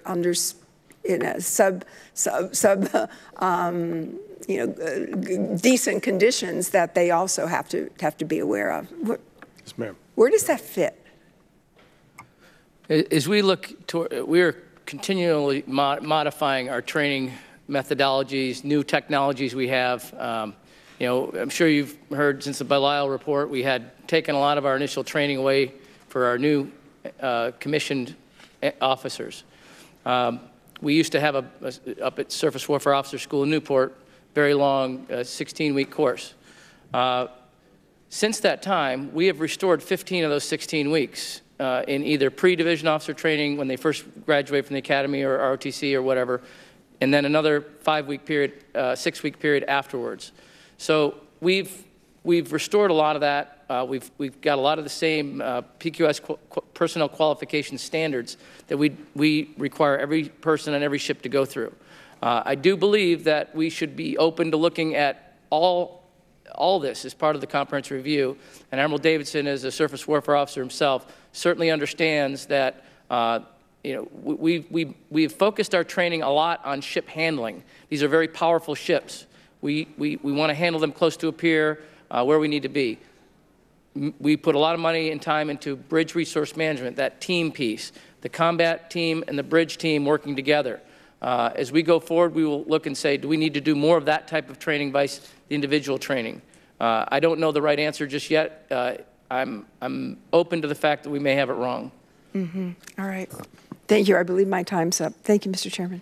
Thank you, Congresswoman Davis. We now proceed to Congressman Duncan Hunter of California. Thank you to both the chairman and the ranking members for having this hearing today. Gentlemen, thank you for being here and for your service. And I'll just get down to brass tacks really quick. You had 7 ballistic you had 7 BMD ships forward deployed. You lost 2. What are you going to do in the meantime for those 2? What's going to fill that gap while they're getting repaired? Admiral Swift has moved ship deployments and ships around within Pacific Fleet, which is our largest contingent of naval power. I can't talk about who and what and when, for obvious reasons, but he has what he needs to replace the BMD capability that he thinks he needs to have at this crucial stage. So we know you had 7. 7 minus 2 equals 5. Are you planning on going back to 7? Are we replacing the capability we Yes. need to do the operations we've been tasked to? The answer is yes. Okay. Are you going back to 7 ships? The 7 ships will be, yes, sir. We'll stay with 7 ships. Okay. So you'll have 7 ships there. Remember, 7 ships, some are in maintenance and some are, they're not always all at sea. So we're able to move some of those around to accommodate Admiral Swift's demand signal. So you'll be replacing those 2 ships. You'll be replacing the capability of those 2 ships. We'll be So you'll have the same capability that you had beforehand. Yes, sir. How long will that take? As long as it takes. I mean, how long until that capability gap is filled? I don't have a specific answer. I can get back to you on that. Okay. Next, I've been seeing some articles that said that surface warfare officer training was canceled, and I haven't gotten to the veracity of this. There used to be like a 6 or 7 month SWO school, and there's not now. It's DVDs and on the job training. Is that correct or no? It is true at one point. Back in 2003, we initiated what we call computer-based training. That lasted about 5 years, 6 years, and then it was removed as a bad idea. For all the reasons it still sounds like a bad idea. So if you don't mind stopping there, we have a virtual trainer in San Diego for one of the LCS variants that I went to, I don't know, 4 or 5 years ago, and it's like basically being in like an F-35 trainer or something, but it's the ocean and the whole bridge. Is that what you call computer training? Absolutely not. The computer-based training that I'm speaking of are, think PowerPoints on a CD. Okay. So that's what was kind of given to them because we took away their school. We said, go to the ships, do all your training there. As I mentioned to Ms. Davis, we have restored almost all of that timing. We do it in the fleet concentration centers instead of in Newport right now at the division officer level, and all other training is similar. But you bring up a great point. Our training for LCS, the Littoral Combat Ship, that we do in San Diego and Mayport we'll be doing is the best there exists that I've seen in surface warfare. And so I believe that we will look forward to, as part of this review, looking at where we can better use, and we already do use a lot of... Let me interject. Now that you said that, there's 2 things. One is called the Immersive Virtual Ship Environment, right? That's the LCS yes. trainer, that where you're on the actual bridge. Then there's a live virtual constructive training, right? And that's the that's like an Xbox game where you can have the ship blow up in places and do things, and then you can basically see all the outcomes and affect those outcomes like with an Xbox controller, right? So my point to this, though, after you say that it's great, the Navy's only fulfilled 40% of that contract, and that's a semi-parochial thing because it's in San Diego. But I would think that you would have these virtual trainers for every bridge, for every deck, because they're so inexpensive and so much easier to train the guys and have them, fall in immediately as opposed to doing on-the-job training. So certainly we are looking at what you call live virtual constructive is we kind of use that for our advanced training when we integrate ships, submarines, aircraft in a, we don't want to know if it's real, live or not. But for the specific type of technologies, we already have that in other areas, not just LCS. But I do believe that we are getting some economy with it in that we're getting better quality fidelity training and we're doing it at a better price. Okay. If you go back and look at those folks, that the same trainers that criticize computer-based training, the same types of folks that are leading this other virtual training that we're doing are like, this is the best of both worlds. Okay, so let me get in. That. I appreciate that. Let me get in one last thing. I think Max said, or the chairman said he didn't want to get too narrow on this. I think there's a lot of things that we're blaming, from forward deployed model, fleet size, maintenance schedule. This wasn't a complex, like a suppression of enemy air defense or something crazy like that. These are ships hitting other ships and running aground. And I think it's easy to obfuscate and say there's all these different problems, as opposed to not seeing a ship on a radar or with your binoculars out the window. I think it's almost easy to get too carried away and not be narrow enough in this case, and I hope we just stay on this. Thank you, Mr. Chairman. I yield back. And thank you very much, Congressman Hunter. We now proceed to Congressman Don Norcross of New Jersey. Thank you, Chairman. and very humbling day when we go to review something like this. But having been on a job 3 times in my lifetime when somebody was killed, it immediately took me back to the thoughts that people that I worked with immediately reviewed what it is that they are doing and how can they prevent something from happening. So there was the first collision with the fishing trawler. Then there was the Fitzgerald when 7 people were killed. And I would think that every commanding officer in every ship would immediately look to see how they are performing so it didn't happen to them. And then the McCain happened. So I ask you, what's preventing the next one from happening? What is being done different today that was being done different from before the McCain accident and before the Fitzgerald? Sir, it's a very appropriate question that, I think you're aware, we conducted an operational pause around the entire fleet. An operational pause is not something to be taken lightly. This happens in every region on the globe where we've got ships operating and those that tied up at the pier back home. It's an opportunity for commanding officers to do just what you said, to also review what lessons learned from other similar mishaps so that we give them a chance to decide, is our training where we need it to be? Are our standards as high as they should be? What do we need to do as a team to operate better as a team? Because driving ships around is incredibly team-oriented. And that's one of the things we're looking very closely at both of these investigations.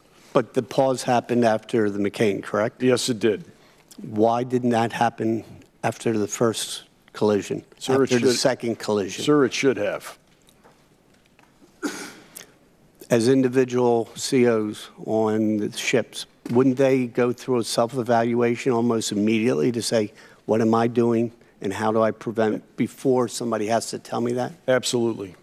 Do you know if that happened on the McCain? I do not know exactly. We're waiting on the results of the operational pause. We asked every fleet commander to provide input back on what did they learn from that operational pause, talked about these things, who actually took some action, what kind of additional training. The commander of surface warfare sent out additional types of training for every commanding officer to use in that with their respective crews. But I do not have a list for you. I'm not sure if Admiral Boxall does. No, we do not. But we will get you on when we have it. Finally, what is happening today differently other than the operational pause? Is there anything during the operation that you have sent out to all the commanders to say, you need to do this immediately?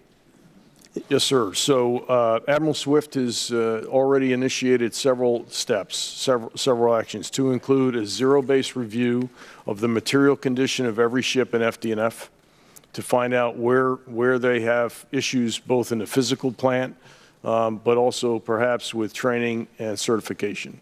They're going to zero-base the certifications and make sure that all of those get recertified across the force in FD&F and then expand it into entire PAC fleet. He's doing a zero-based review of the ATG manning. I'm not sure you were here when we talked afloat training group, but that is the group that goes out to the ships as an independent team to look at whether that crew is operating to our standards. And so he's going to probably ask for more resources for all of those things. Has any of this immediate review in turn caused any ship to be returned home or to cease operating because they were in such violation? Not to my knowledge. Thank you. I yield back my time.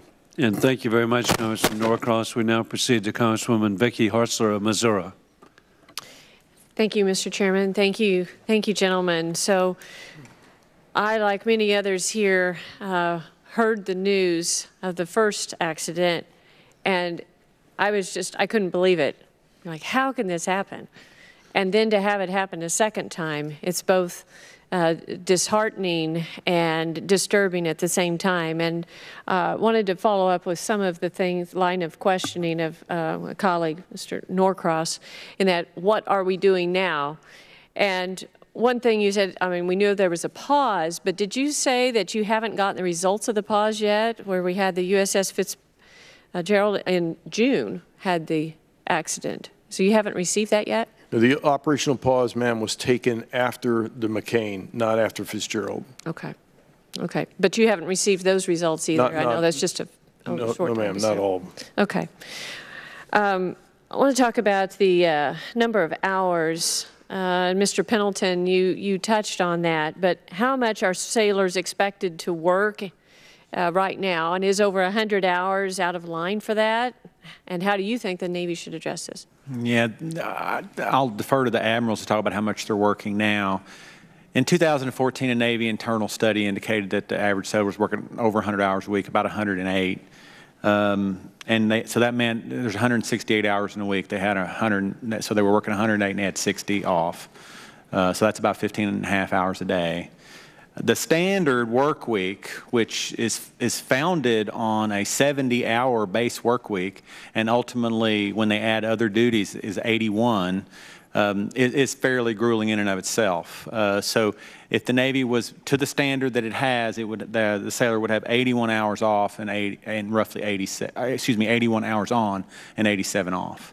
So just over 11 hours a day is what's sort of programmed in. So Admiral Moran, is that something that you all are striving to get to, those type of numbers? Yeah, we are examining that through, we have an organization down in Millington, Tennessee that is used to go and look at all sea duty to determine what the right work week levels ought to be. We've done this for decades. We've been pretty consistent with it, but I think based on the trend lines that we're seeing in FD&F that we referred to earlier, it's certainly time to look at whether the maintenance backload, the work effort that's going on in FD&F Japan today by sailors on the waterfront is reaching a point where that work week needs to be modified. Great. What about, when I first heard about this, I had the thought that maybe it was cyber. Now, I've read some reports saying that perhaps that has been ruled out, but you did mention that you're going to, in this study, in the review, they're going to make sure it's eliminated. What can you tell us about that? How do you go about eliminating that somebody took over your systems? It's relatively new ground for us. This is the first time we've sent a team from our Cyber Command here in Washington, Commander 10th Fleet, sent a team over there to pull as much data from that ship as possible that records data to see if there were any disruption or interruptions that are abnormal. I would also offer to you that just about every three-letter agency in Washington, D.C. has looked to see if there were indications of an intent or potential acknowledgement of a cyber attack. We have seen, I have personally not seen any evidence of that. But we're not stopping there. The team is in place in Singapore today, has been for several days, capturing all of the computer and network information to see if they can find any abnormalities or disruptions. Okay. Well, I'm glad to hear that. And in some ways, it would be easier if you could blame somebody else rather than taking the hard look at, you know, maybe it's just that we need more training and it's our own policies and procedures that need to be addressed. But the last thing is that, you know, I take very seriously, as do all fellow members, of appointing our young men and women to our service academies. And the Naval Academy is just exemplary. But it's always a very sobering, but inspiring as well, event when I have the parents and the young men and women come that are going to have this opportunity. But it's sobering the fact that I look into the eyes of those parents, and while they're very, very proud, many times I see a little bit of fear in the back to what's going to happen to my son or daughter. And so this is a tough question, but Admiral, from a scale of 1 to 10, with 10 being 100% confident that when we send this young man or woman out to sea, that they're going to have the resources they need to come home safe, not from an enemy, but from our own equipment and our own readiness. How confident are you that you would tell me so I can go home to my parents and look them in the eye and say they're going to be okay? Tough question to answer. How I would answer it, how I will answer it, is that I have incredible confidence in this team to learn from this and to get it right. And I would share that with any parent that's got a son or daughter who is considering the Naval Academy or enlisting in the service. We're not perfect, but we need to strive to be that. And that's part of what this review is all about, is to make sure we understand what went wrong and fix those things to the best of our ability to regain the confidence of not only our parents and their families, but our sailors as well. Absolutely. They deserve that, and I know we all stand ready to partner with you to do whatever we need to do to get this right so our sailors come home safe. Thank you. Thank you very much, Congresswoman Hartzler. We now proceed to Congresswoman Colleen Hanabusa. Thank you, Mr. Chair. Thank you, gentlemen, and thank you, Mrs. Eccles, for being here. Thank you very much. Admiral Moran, one of the things that you said is troubling to me, and as you know, the GAO report in 2015 had a certification. It looked at, I think, 22 areas. 11 were found to be, I guess, expired. And the one that seems to be appropriate for what happened is the mobility seamanship, where 8 certifications out of 11 had expired for about 73%. What I'm first curious about is we have to look at these 2 collisions, and they are really with commercial vessels, large commercial vessels, the tanker for McCain, and then, of course, the container ship for the Fitzgerald. I'm curious as to whether part of the training that they receive, and you said it yourself in your testimony, it is very congested in these areas than they were 2 years ago. Just the amount of traffic, and we all know the Asia-Pacific area has just grown, and the amount of commercial traffic that we're dealing with is different. And it's sort of the tension between commercial plus military. And I'm pretty sure our ships don't go out and advertise that they're going out. So what is it that is done in terms of the training of our sailors as to how to prepare when they're, it's not whether you can aim the missile correctly or anything like that. This is different. This is just being in like on the freeway. How are you going to manage that? Is that something that we have sort of overlooked? We're so busy training them on cybersecurity and radar and everything else that we miss the fundamental types of issues like how to navigate? We're asking the same question, and I think I know Admiral Davidson is going to look very hard at that in this comprehensive review. But you're absolutely right. We've moved from a country road to 395 going south right now in places like the Singapore Straits, in the Red Sea, and other areas where we need to be as a Navy. But it is, I'd offer Admiral Boxall, who's been there and driven ships in that region, maybe he could comment on that as well. Absolutely. The regions has gotten much more difficult to navigate. There's no question. But to your point of, we ought to be able to do that there, anywhere, all the time. And we absolutely agree with you there, and why we're so committed to getting this right. We have, to your question on the certification specifically, there's 2 certifications that I think come most to mind when you look at our ability to safely navigate. One is MOB-D, the MOB-N, mobility navigation, and the second one is mobility seamanship. The seamanship looks mostly at deck evolutions. Those are how do you tie up the ship, how do you use boats and things like that. The navigation one is absolutely critical, and why, if you look, most of those are done first when the ships come out. We have a tiering concept now that focuses on those skill sets, and even if in the GEO report, he'll let you know that the Tier 1 are less expired than the Tier 2 warfighting. Right. We probably need to look more closely at, there might be a Tier 0, ones that never go out, and these are the types of things that we need to look very closely. That's what I sense. I've been in those waters.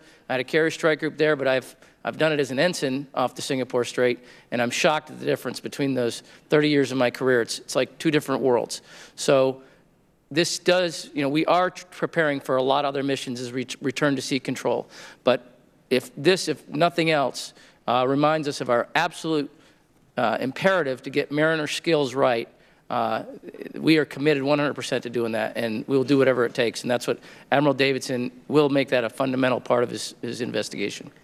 And I guess I'm almost out of time, but how do you prepare for that? It's like learning how to drive, right? You got to be on the road and you got to do it. There's no, I guess, replacement for that. So is there an idea how you're going to train your sailors to do that? Absolutely. I have a teen driver also. I use this analogy. My teen driver next month will be able to drive anywhere in a car according to the state, not according to his dad. There is the same type of process. We got to give them the basic tools. We got to train them together, and someone, and this is what we'll look at, has to ensure that they meet a standard, not just that officer, but the team to keep that team safe. It's not just that one radar operator. It's not just the lookout. It's not just the person driving the ship. It is the team, the ability to communicate that data, to keep situational awareness, and keep that ship out of danger. We owe nothing less to those sailors.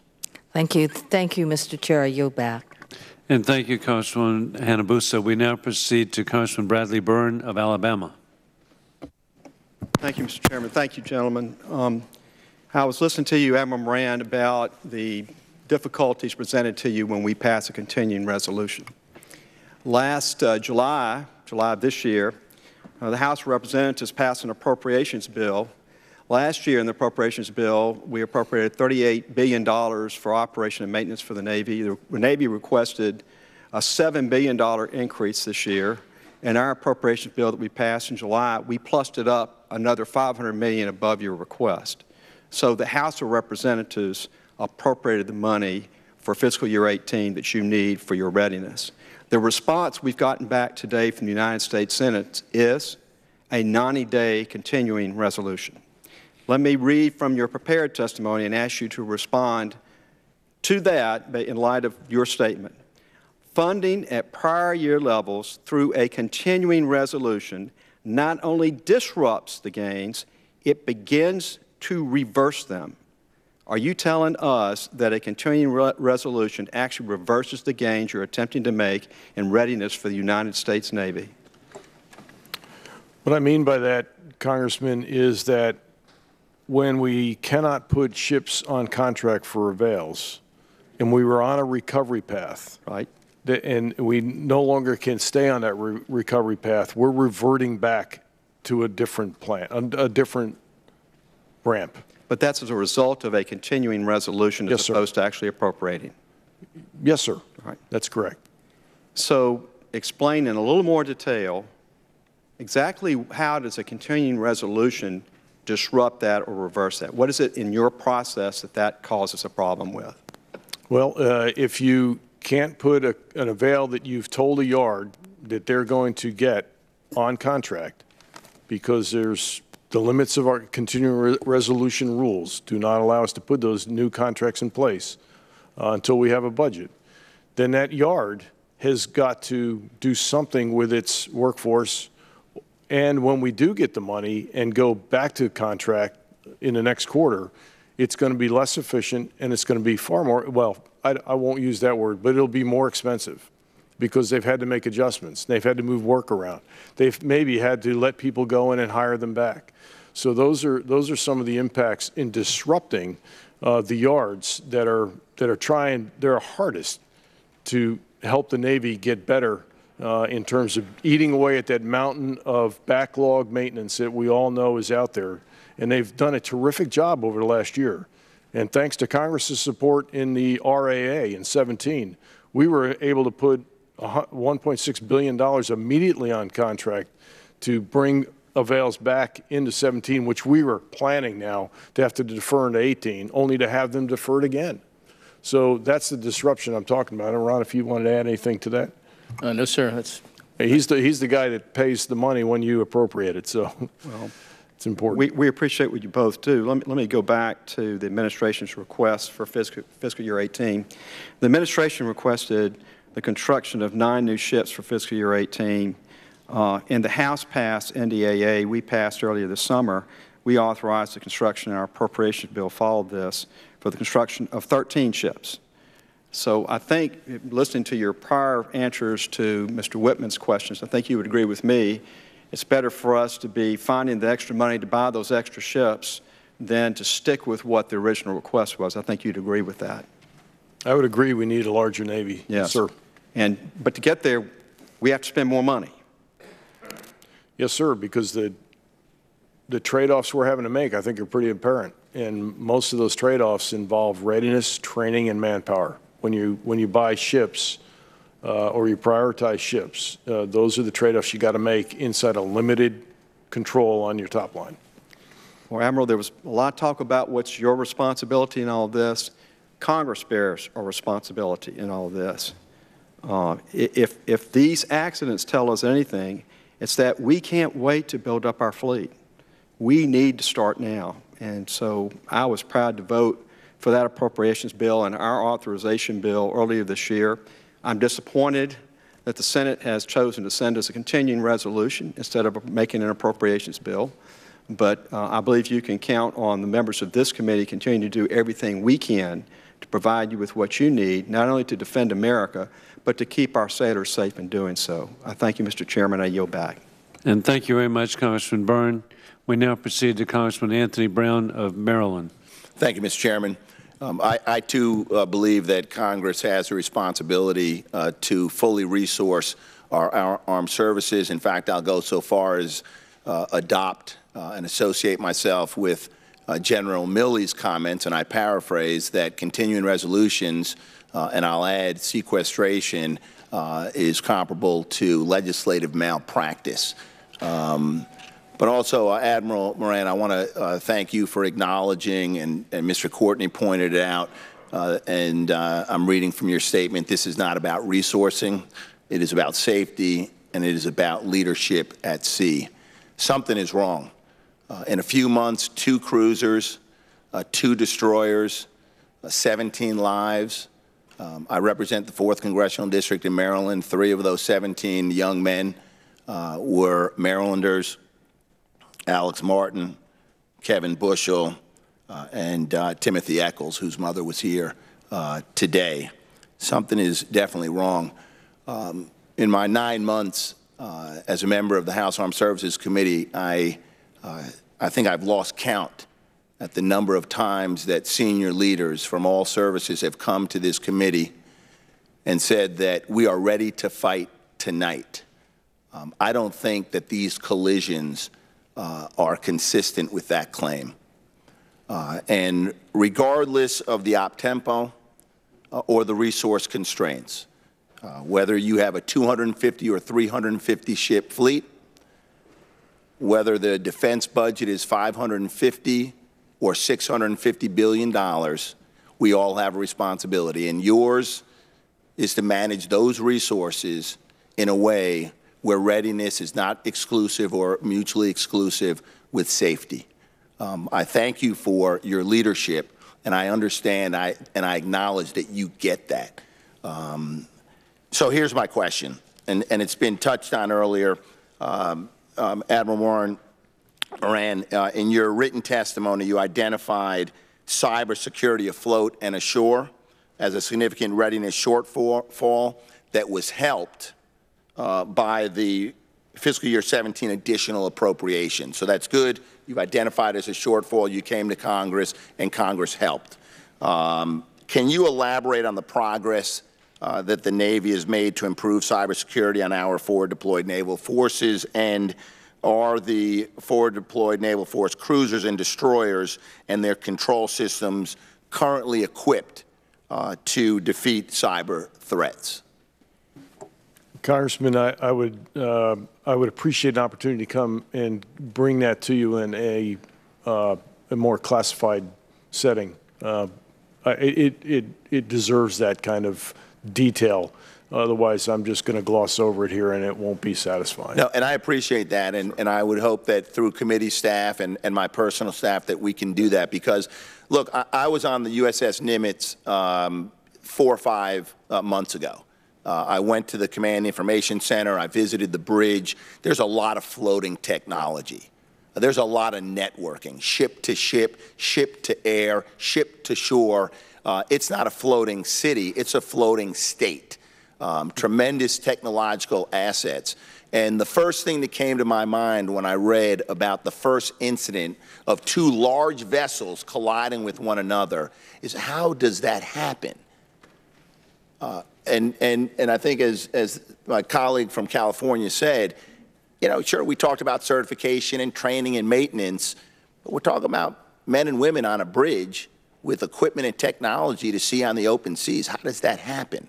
So I would really like to have a better understanding of the cyber vulnerabilities, our defense, our security when it comes to our floating vessels. I mean, it's because I've got to believe, and I'm glad to hear that you're including that in the investigation, that your surface vessels, your aircraft are just as vulnerable to cyber attacks that are going to be disruptive in combat and non-combat operations. I certainly welcome the opportunity to hear more. Thank you, Mr. Chairman. I yield back. And thank you very much, Congressman Brown. And we now proceed to Congresswoman Elise Stefanik of New York.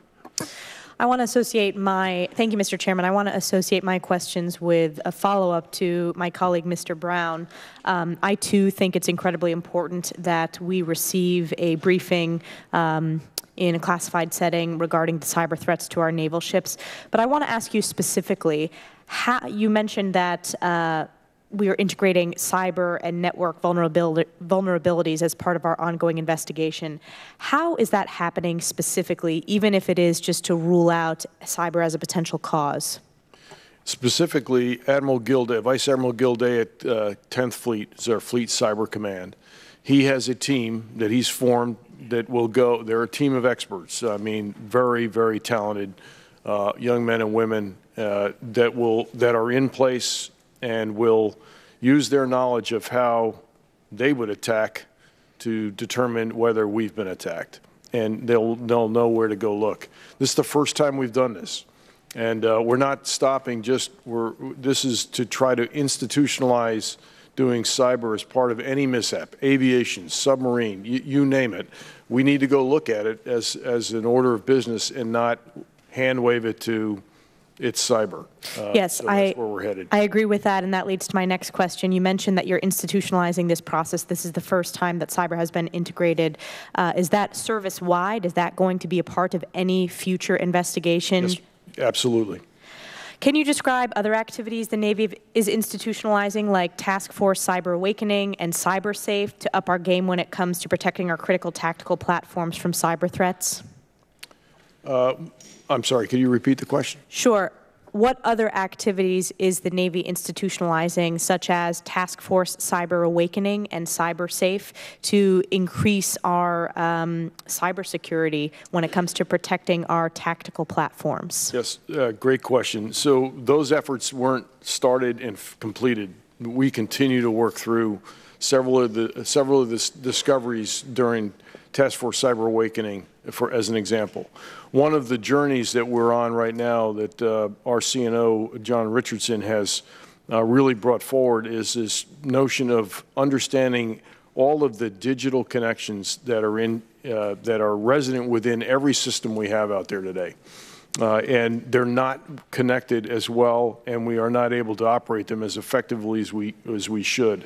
That's also driving, when you dive into it that deeply, you also realize that there's a cyber component to trying to make the Navy more digitized, because it could become vulnerable more quickly unless you protect those digital databases and the ability to do analytics and those sorts of things.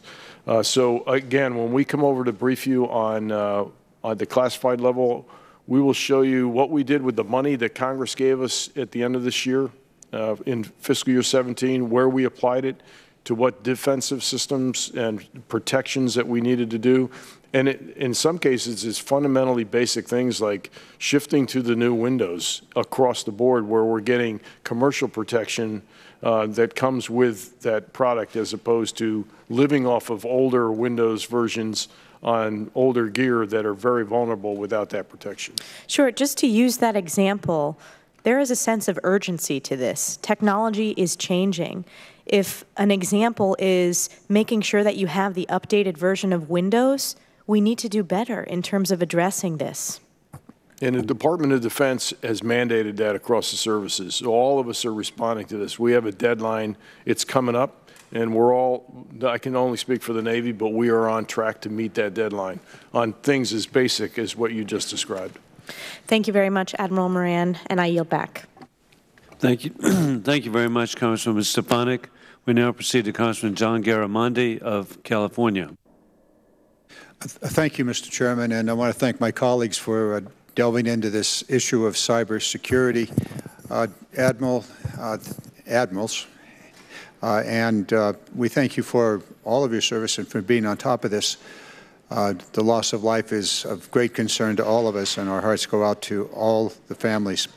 The question of cyber is much more than hacking.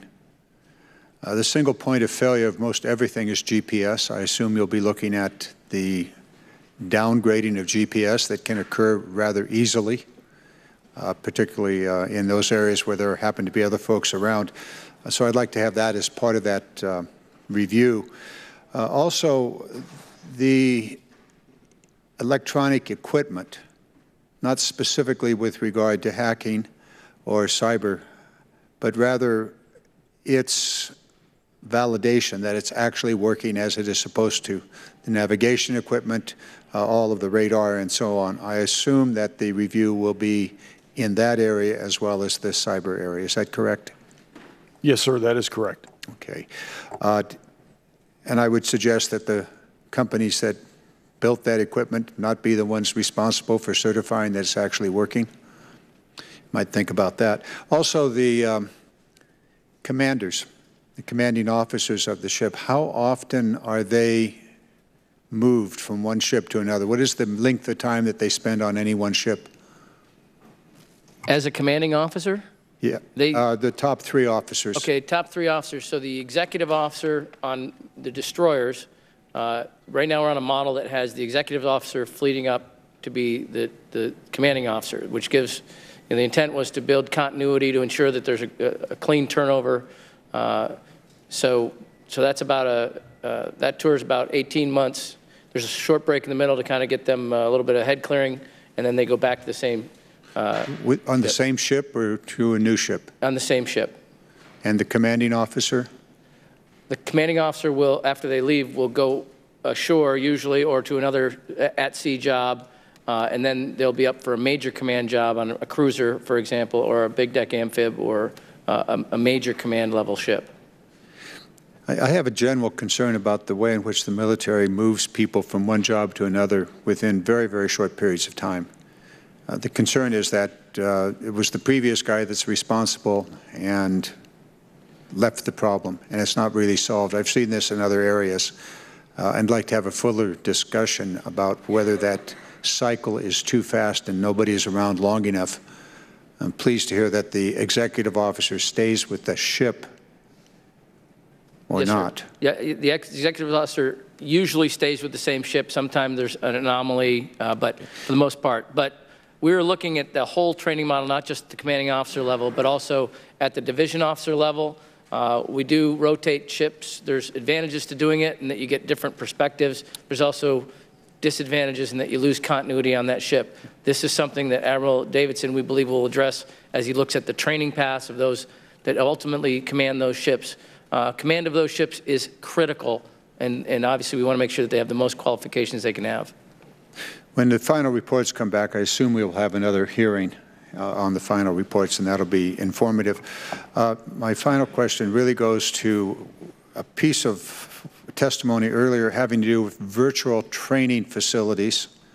You specified the LCS as a successful virtual training program.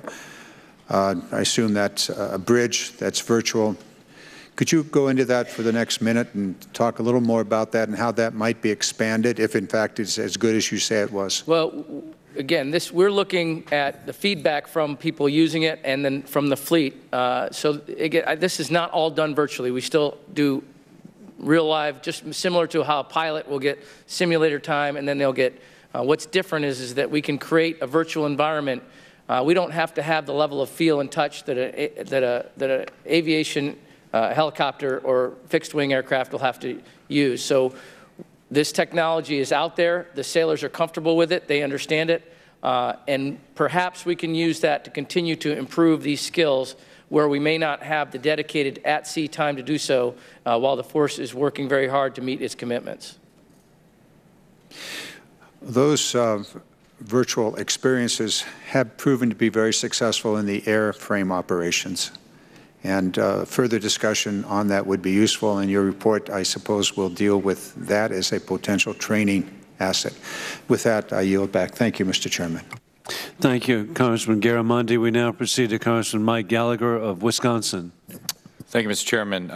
Gentlemen, thank you for joining us today. I want to revisit two lines of questioning, hopefully without being repetitive. I think one of my colleagues mentioned the 2015 GAO study that found the Navy was only able to meet 44% of requests from combatant commanders to meet operational requirements. At the time, the Navy indicated that it would require over 150 more ships to fully meet all COCOM demands. So my question is, has that number changed? If so, what is the number now, and what fleet size would that correspond to? Sir, I do not know whether the number's changed. It's probably gone up, not down. So I will do some research and get back to you if that's okay. Sure. Thank you. Yeah, I just think obviously the reviews are underway, and we really appreciate your commitment to getting a thorough understanding of what happened. But I suspect when the dust settles, the simplest conclusion will remain that we've placed an enormous amount of stress on the fleet. So I think the question we need, and I know that Chairman Thornberry alluded to it earlier, the question we need to answer is, what is the right number of ships you need in order to avoid placing that stress on the force and avoid tragic accidents like that? And I think you'd have a variety of people here on this committee that are committed to making the argument for that number. And I think we forget that the 355 number that we throw out so often is indeed a minimum based on the requirements that the COCOMs are seeing out there. Separately, there was a talk about the 10-year hiatus for surface warfare officers and training, and I'd just like to dig a bit into what appears to be the relative deprioritization of surface warfare in the Navy. It's been about 10 years since a SWO commanded the Pacific Fleet and 9 years since a SWO commanded the 7th Fleet. Isn't the Navy's traditional policy to rotate these commands so that standards are upheld amongst the surface, submarine, and aviation communities?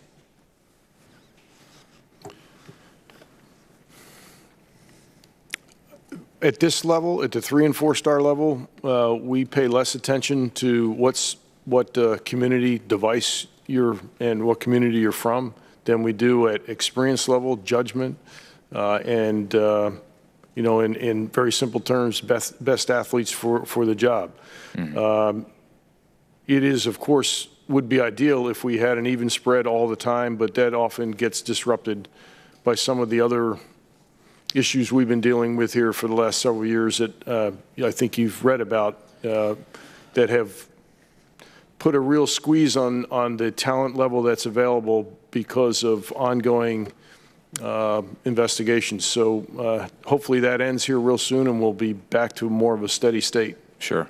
So it would be fair to say that if we have concerns that there's no qualified surface warfare officers available to relieve the Vice Admiral, I forget the last name, apologize. Yeah. From your perspective, that's less of a concern because the particular heritage of that officer, their community, matters less than their overall fitness. Yes, sir.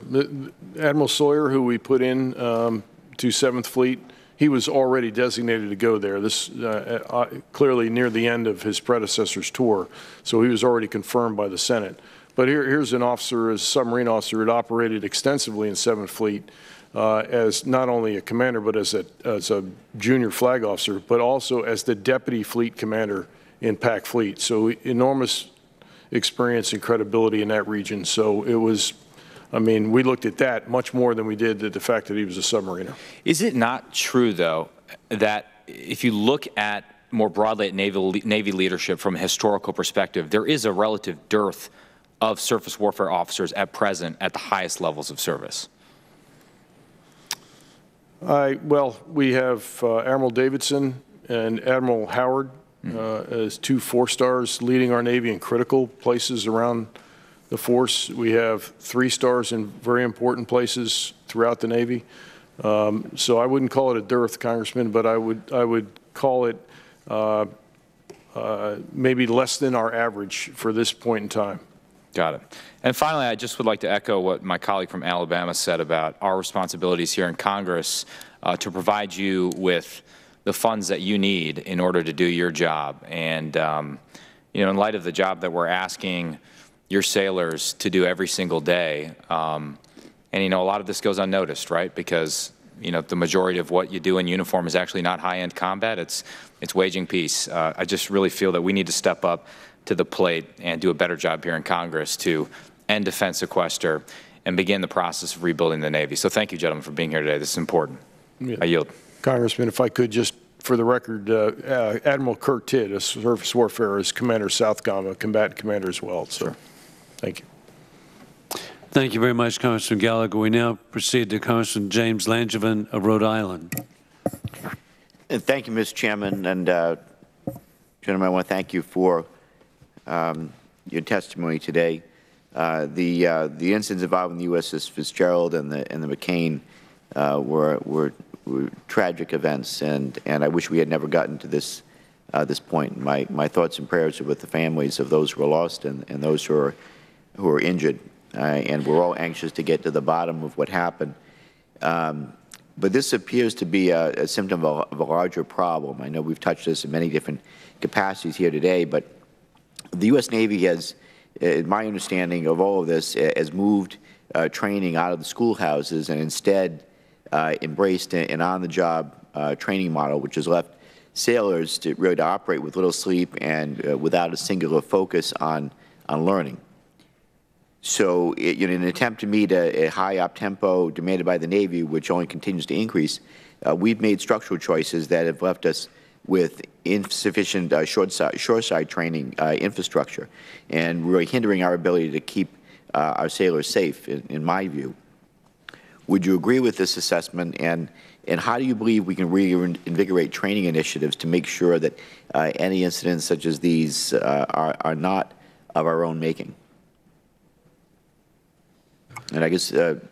yes, sir. I'll take that if you don't mind. The Surface Warfare Officer School, obviously, in the great state of Rhode Island, is an absolute core place where we achieve our competencies, from division officer all the way up to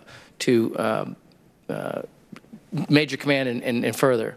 We were going to look at that training as I said before. We did take the schoolhouse training for division officers out of Surface Warfare Officer School and move them to a Surface Warfare Officer School in the home ports where they're going. So we took that 16 weeks of training we used to go when I went there, when I was an ensign, versus the 16 weeks we do in a 9 plus 5 and 6 model we're on right now. So I think, to your point of what else can we do, I think the review will look at that. Whether we need more and improved and a more capacity of training in the schoolhouse, whether it be on the waterfront or up in Surface Warfare Officer School. And, you know, again, I think we'll have more information when we see the outcome.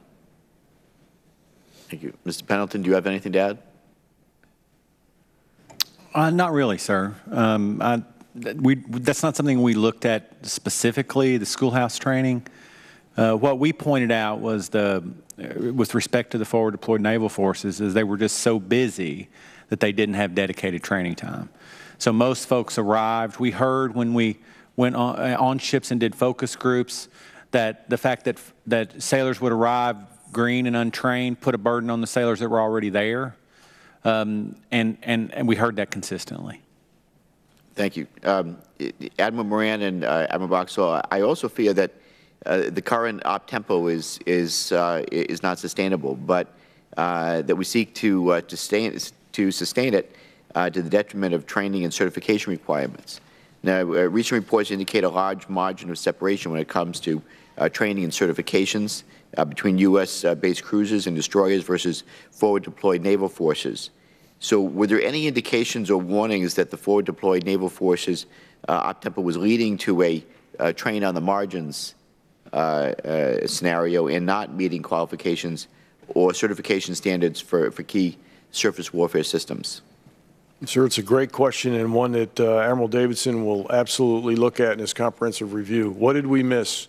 What should we have seen earlier to address them in order to prevent the trends that were already starting earlier with Antietam, for example, and Lake Champlain that preceded both Fitzgerald and McCain. So we've got to get after this question about why didn't we see these trends earlier? Why didn't we take more action much earlier than now, for example? So it's a fair question and one that Admiral Davidson will look at. Good. Well, I know that the review is also looking at any potential cyber vulnerabilities. I've had a chance to speak directly with Admiral Gilday about this from 10th Fleet, something that first came to mind when I heard of the incident. I hope that is not the case, but I also think that we're going to get to the bottom of the training issue. So I appreciate your due diligence on the review, and we're going to continue to focus on this as well. Thank you, and I yield back. Thank you, Congressman Langevin. We now proceed to Congressman Rodney Davis of Illinois. Thank you, Mr. Chairman, and thanks to all the members, especially Chairman Wilson, Chairman Thornberry, for allowing a non-committee member to be here today. And I really want to say a special thank you to the HASC staff. They helped connect my office at a very difficult time for one of the families in my district after the loss of Petty Officer Logan Palmer, one of the sailors on the John S. McCain. That's why I'm here today. I'm here because I appreciate what my colleagues on this committee are doing to urge the Navy and urge our military to investigate what caused these tragic accidents and what caused a tragic accident that took the life of my constituent, Mr. Palmer. We're never going to forget the service that our sailors have provided or their sacrifice. And we're praying for all their families, the friends, and also the shipmates during this difficult time. And it's up to us as Congress to allow you the opportunity and the resources to fully investigate why these accidents have occurred. I really, getting here at the end of the hearing, I've been able to listen to so much and so many questions that I would have had, be it the issue on possible cyber attack that my colleague from Missouri brought up, be it the sequestration issue and the funding issue that we in Congress need to do a better job of addressing so that our military, each and every one of you who are leading our young sailors, you have the resources that you need to not only investigate what happened, but also to ensure that it never happens again to any of us and any of the families that have been affected.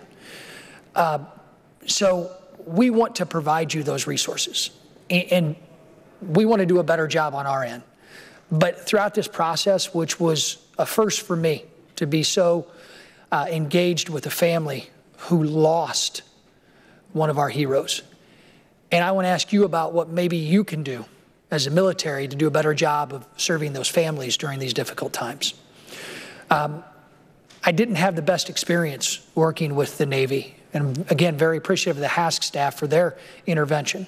And the families didn't have the best experience. While the personnel was very good at getting answers, it just seemed like it took a lot longer than what I would have imagined. It was very bureaucratic, and it just getting information on Logan took too much time, and it involved way too many people. What can be done or is actively being done to help the families have a better, more streamlined process when tragedies like this occur? Because again, my first experience, Palmer's first experience, while it was good, could have been a lot better. Sir, I don't think there's anything that anybody could have said today that would have made us feel any worse than to hear that a family member experienced something less than the sufficient amount of service that we owe those families. So I'll take that on personally. I promise you that we will fix whatever issues came up with the Palmer family. But I will tell you that we all appreciate your personal involvement in helping get some of that information for the Palmers. We know we fell short on transportation issues. We know we fell short in some cases on announcing that missing sailors had been found before we got to the families. We know that this social media environment that we're in works inside of our ability to move information around to those who need it first. Our focus has always been, ever since both of these tragedies, has always been first and foremost the families. And we thought we were doing a pretty good job, but from time to time we didn't meet our own standard. And I'm afraid to say the Palmers were one of them, and I regret that, and I apologize for it. Well, I appreciate your regret. I appreciate your willingness to work together. Let us help you make the steps even better. I don't want to see any family not get any answer. Granted, I know you had a lot of good people working this case. I will tell you, I was probably most concerned that an outside organization had to pay for the flights of the family to go see their son's body returned to Dover Air Force Base. Well, it wasn't that they had to pay for it, Congressman. It was that we did not get the government to move as fast as we should have. So the government does have a process. Yes, sir, they do. That's not a requirement to go to an outside. No, sir, it is not. So yes, thank you for agreeing to do a better job to make sure those families who may not live as close as others. Absolutely. So they have the opportunity to get to that point to see their loved one return for the sacrifice that entire family's made. So and for them to be with the loved ones and crewmates of their fallen sons and husbands in the location where that crew is going to memorialize their fallen, and we're doing that. I appreciate your service. I appreciate your recognition of the issues, and I look forward to working with you. Thank you. Thank you. I yield back. And thank you, Congressman Davis, for your compassion for the family. And we now proceed to Congresswoman Elizabeth Esty of Connecticut. Thank you, Mr. Chairman. And again, I want to thank the committee for their allowing my colleague, Mr. Davis, and I to join in today's proceedings. I, too, lost a constituent, Navy Sonar Technician 3rd Class, Nok Trung Nguyen, on the Fitzgerald. It was his birthday. And the family basically surmised by checking his Facebook feed, and when the responses to his birthday wishes stopped coming, they began to worry. And that's the era we live in now. That's the era we live in now. So my focus, also as a member of the Veterans Committee, is thinking about what we owe those who serve. And so my focus is very much going to be on the human side, not so much the equipment, but rather the human side, because much of what has been reported on today has to do with training, with leadership, and a culture of safety.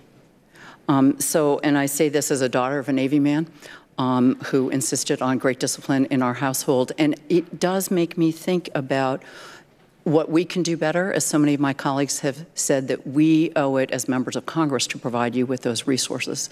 We need to ask you to say when we're asking too much with what you have, and to be willing and able to say, we cannot do what you are asking us to do without putting the lives of men and women at risk. And we need to know that from you. And I understand that's against your culture, but it is required because of the commitment these young people have made to this country.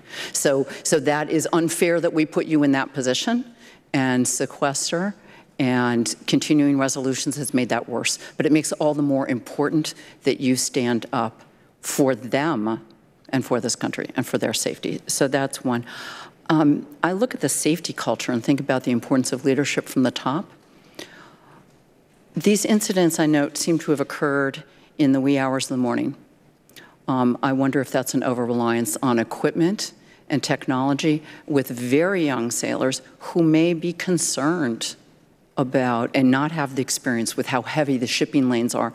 So I think that the heaviness of the shipping lanes suggests we maybe need to do different training, but also a safety culture of if you have any doubt whatsoever, anything that seems not right, you must immediately notify right up the chain of command. Do not worry that you are waking someone up. Do not worry that you've never seen this before, and it is your second week on the job. So I think if you have a safety culture that might empower our young sailors, and then go to the training of those young sailors, the notion that they are working 100-hour work weeks is really terrifying for them and for us.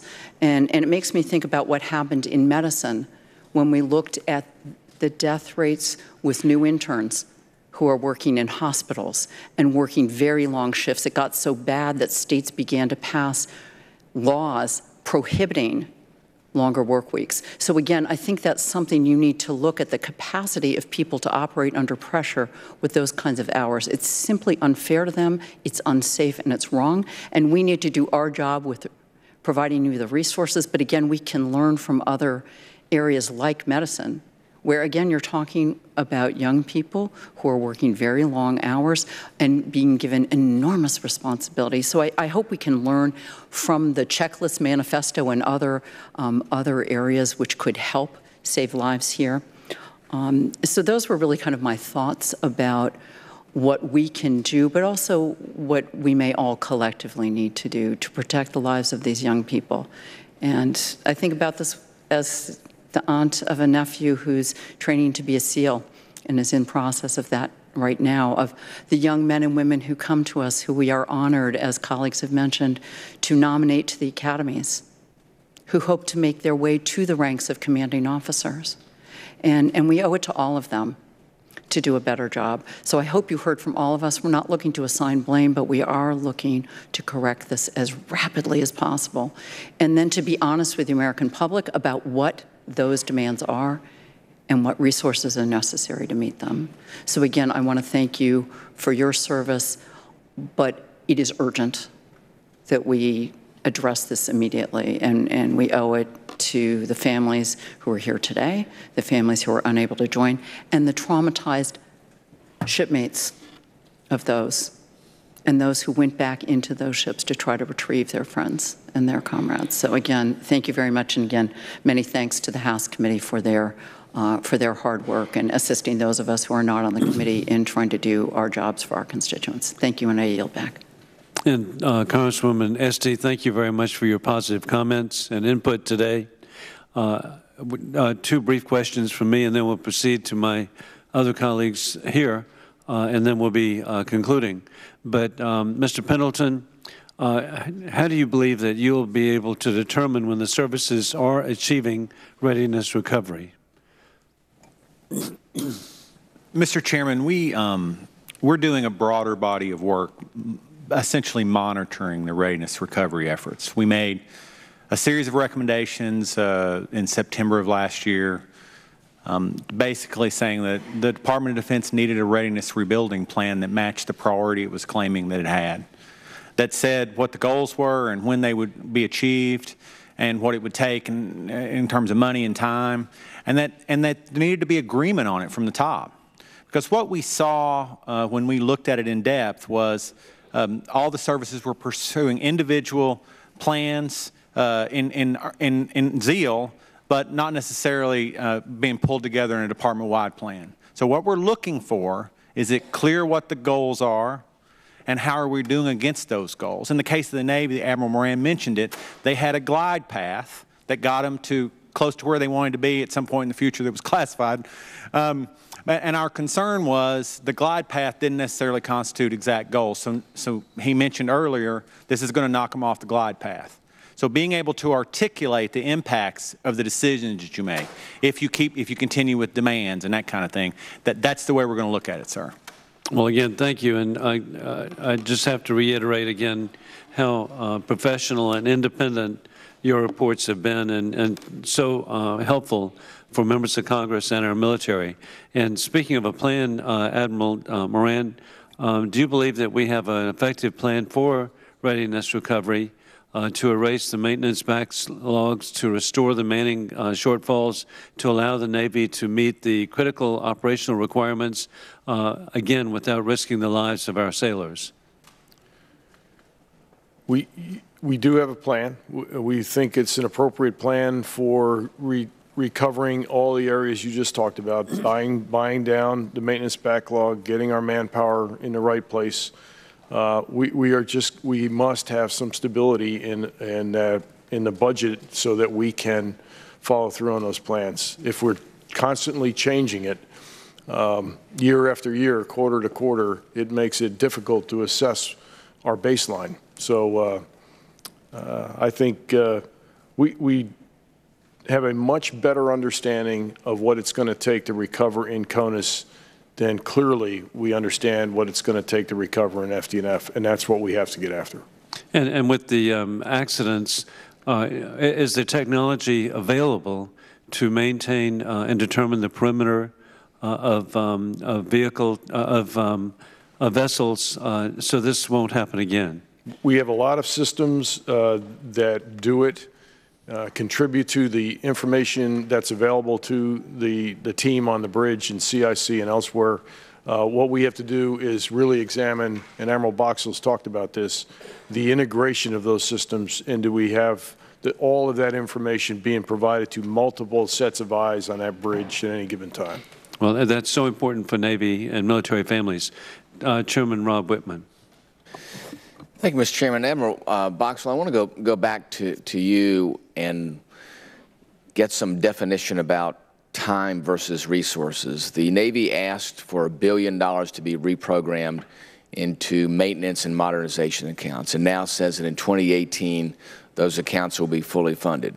We know what happens with a CR, but let me get to a more fundamental question, and that is time versus resources. Understanding those situations, are we in a situation of having the proper resources going forward to get all of the modernization and maintenance work done to make sure we have the full capability so that mission certifications can be gained on time? And do we have the time to do that? So I just want to get your perspective on time and resources and where you see it going forward to get to where we need to be based on the inadequacies we see today. Sure. The time is critical. I think you heard that over and over again today. If we don't have the time to train, we don't have the staffs to maintain the ships to the level we need, then the maintenance goes longer, the time to train gets shorter, op tempo goes up. We get into this spiral that's not healthy.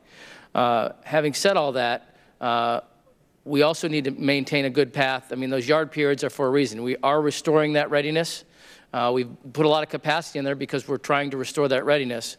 Trying to do them both at the same time is having some of the effects of trimming that time available. So we need to be modernized as well. As we look at choices between readiness and force structure, a very key element of that is modernization. And year after year, we unfortunately have to make the difficult choice to delay modernization, which goes to our capability to stay up with the threats as we see them around the globe. I do worry about that, and that's something that we will continue to press forward as we continue to submit our budgets to restore readiness. Also includes that keeping up not just the capacity, but the capability that's achieved through modernization. Yeah. When you talk about capacity and capability, let me talk about it in a different sense, and that is in the yard capacity and capability. When we talk about time, time is an element for the Navy when you have the capacity in the yards to get the work done. Then it's a matter of managing where things go. But doesn't it get to a point where there's only so much capacity and capability in a yard to where time is then not manageable by the Navy because you just don't have enough capacity to get the work done? And when that work stacks up, then there's no way that you can pipeline it. Give me a perspective about where things are with the Navy, where we are today, and capability and capacity in our yards. And I'm going to ask you in a larger perspective. I know that your OPNAV duties are there with the surface Navy, but Admiral Moran, I'll get you to pipe in too. That becomes a bigger issue when it comes to what we see with submarines and other ships in the force. It kind of cascades. But Admiral Boxall, give me your perspective from the surface Navy standpoint. I'll get Admiral Moran to add in the larger perspective of Navy, because I do think it has some reverberations there with surface Navy work. Absolutely, sir. As you know, all surface ship availabilities and maintenance are done in the private shipyards. Yeah. They want stability, as you know, and to get stability, you got to have the money there and the commitment to doing that maintenance and modernizations that so right now we're putting money into that, and we're seeing this kind of lag response in delay in building the workforce, delay in having the available private shipyard workers, and the quality of the people at those shipyards, they're all competing for the same workers. So as the workload goes up, good news story that we're restoring readiness, but we can't do it quickly enough, and we're going to get bogged down, which will put more pressure on those forces. I think that's what you're hopefully trying to get at. Yeah, it was. And then, Admiral Moran, I wanted to get your perspective, because we're starting to see some of that reverberate over into ramping up there also with the public yards. And then there's a crossover, because the public yards and the private yards are competing for the same skilled workforce. So then, Admiral Boxall, that complicates your issue in getting throughput through the private yards. Yes, sir. It's a tough problem, just in the talent that we've got across the yards. But on the public side, it's the only place we can do nuclear work. So it's the only place you can build and fix carriers. It's the only place for. Yes, sir. Go ahead, Doug. Well, no, I think as far as the whole scope of this goes, one of the things we've seen both with Secretary of the Navy's office and within the Navy is a roller coaster ride on throughput of work. And if we have that roller coaster ride, we won't be able to maintain capacity and capability to get the work done. So even if we do have the will and the resources, and then we make the time for this to happen, if we don't have the workforce there, or if we ask the workforce to spin up with thousands of workers and then spin down by sending them out, we're going to be in a very, very difficult situation. So I'm hopeful that as you all look at this, both in Admiral Davidson's view of what's going on, the internal review, as well as Secretary Spencer's review, that it also carries over into the courses of action to correct this, and seeing what do we do to make sure that there's that capacity there that's sustainable in yards, public and private. Yes, sir. That's a critical element of these reviews, no doubt. Very good. Let me end with one additional question for Rear Admiral Boxall. In each of the two collisions for Fitzgerald and John McCain, these were happening during routine operations. And what we see around the world today, and you all have alluded that there are over 50,000 vessels transiting in the oceans every day. That's a lot of traffic out there. Even though the oceans are big, that's a lot of traffic. And as you point out, too, much of it is necked down into some critical areas. Tokyo shipping lanes, Straits of Malacca, Straits of Hormuz, all those areas where the Navy operates on a daily basis. What we see, too, is we have the ships that we interact with that are much less capable as far as the capability of their sensors, their situational awareness. Our warships, the best in the world, lots of sensors, lots of capability. Admiral Boxall, as you know, and going to your background, being the former ship handler of the year of their Pacific Fleet, you've got firsthand experience about what it takes to successfully handle a ship. Based on your experience, give me your perspective on where we need to go in training within that realm today, and what we need to do to make sure we're developing the best mariners for our surface force. And I know you spoke a little bit about that, but I want to get your perspective, because you've been there, you've had that experience, you were there on the bridge handling that ship, have been recognized for your skill in doing that. So you have a unique perspective. I just wanted to get you to share this as we kind of close things down. I know we're going to go to Mr. Courtney too. So. Yes, sir. I honestly, when I've heard of these incidents, I was frankly shocked. I've observed a lot of strong professionalism in the folks that I've dealt with in my strike group tour throughout the surface. So I'm not sure what that's going to find and what we're going to do and how we address those things. But to your question of how we get good at our mariner skills, we have to get back to basics. I mean, yes, we are warships with the best sensors and capabilities in the world. A lot of those aren't used for navigation, but yet our tools for navigation are good enough to do what we need to do. The question is, are we using them the best way we can? I know you're a fisherman in your past, and I know you spend a lot of time in the water, as I do, and I believe there's a fundamental skill that mariners, whether you're in a fishing boat, whether you're in a merchant vessel, or whether you're in a U.S. Navy warship, but we in U.S. Navy warships absolutely have to make that our core competency. I've had several discussions with Admiral Roden, the commander of Naval Surface Force, about this. He's as adamant as I am. I had command of a ship just like McCain and just like it, and every time I see the pictures of those sailors, I think of the ones that were with me. And I know we have a lot more to do. And so I'm not sure where we go from here just yet. I'd like to see what the teams find out, and then I'm ready to go and roll up sleeves and go do whatever it takes, to include coming back here to ask you to maybe assist us as we make any changes in those recommendations. Well, listen, I appreciate that. I appreciate your perspective, too. I know that you are extraordinarily well respected. A former employee in my office today, Commander Kevin Bossy, served under you, learned a lot, and is very complimentary of your experience there and how you pursued things. I know that you'll use that experience in what we need to do collectively to make sure that we are gaining the correct and directed seamanship skills, navigating skills with all of our officers and crew members on board our surface fleet. So with that, Mr. Chairman, I yield back. Thank you very much, Chairman Rob Whitman. We now proceed to Ranking Member Joe Courtney.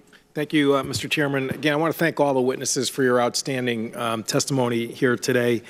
You know, I was thinking, having listened to the whole hearing about Admiral Moran's first visit to this Congress back in January, where, again, there was a lot of excitement over the force structure assessment and increasing the size of the fleet. And again, I think our committee has gotten us off to a good start in terms of the NDAA. But your testimony was, let's remember first things first. We've got to, focus on the existing fleet to make sure that, during that time that it takes to, with shipbuilding being such a long game, to get to these higher numbers, that we're still able to perform the missions of the Navy. And I think, again, those words really reverberate today in terms of just, the discussion and the incidences that we're talking about, that, focusing on what you told us to focus on is really critical to all of the goals that we're trying to achieve, which is to,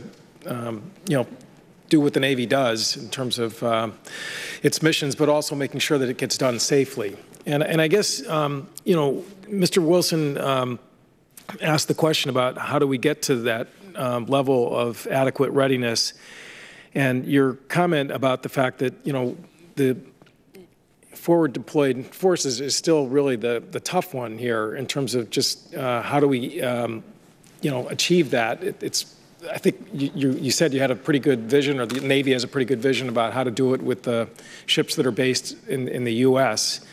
And Mr. Pendleton, your graph on page 6 of the report, which again showed the difference between training, maintenance, and deployment and planned schedules for home U.S.-based ships versus Japan, again really vividly shows the the sharp difference in terms of, and that sort of adds to the level of difficulty, degree of difficulty in terms of trying to solve this problem. So in the meantime, I mean, the question which we've been talking about is, who's the decision maker for the forward deployed forces while we're trying to figure this out? And I know that's probably going to be part of the Davidson study in terms of just trying to get the lines of decision-making clear, but one last time, it's just, who decides, for the forward deployed fleet in terms of, man, train, and equip decisions, and the final decision to, send these ships to sea. And is it the operational admiral, or is it the forces commander? Yeah, understandably, Congressman, this is not simple. And I think when we talk about man, train, and equip, there are many people who are responsible for that. It works its way all the way through the surface force, for example, when we're talking surface ships. Obviously, the carrier has components of aviation and so on and so forth. So there are many places and people that are responsible for adequately resourcing the manning, training, and equipping.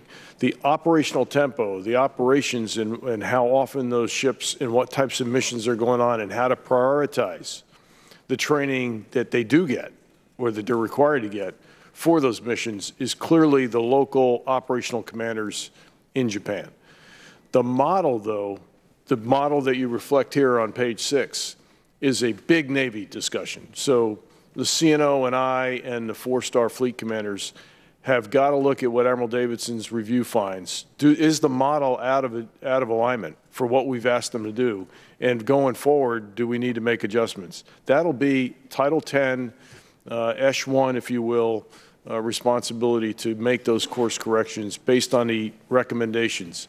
In the interim period, Admiral Swift is going after this to make sure as we go through the review, he's got a deeper understanding and will adjust where he needs to adjust to lower the tension, if you will, between that op tempo and immense training aspects of what he's doing out in Japan. I think that answer sheds more light in terms of the question. And again, I thought your answer, Chairman Thornberry, about the fact that the Navy made a tough call in terms of the carrier deployments. But again, it was just driven by external forces that we had to set up a schedule and stick to it. And I think that answering the question that you just did in Admiral Davidson's report is going to help us sort of make sure that we're just not biting off more than we can chew. And I think, it kind of screams out from the report from GAO that's something we've got to understand, that, 100 hours a week, deployments there's got to be sort of a way to decide when to rebalance. Thank you, Mr. Chairman. Yield back. And thank you very much, Ranking Member Joe Courtney. And we want to thank all of our witnesses for you being here, but also in particular for your service to the American people to protect American families.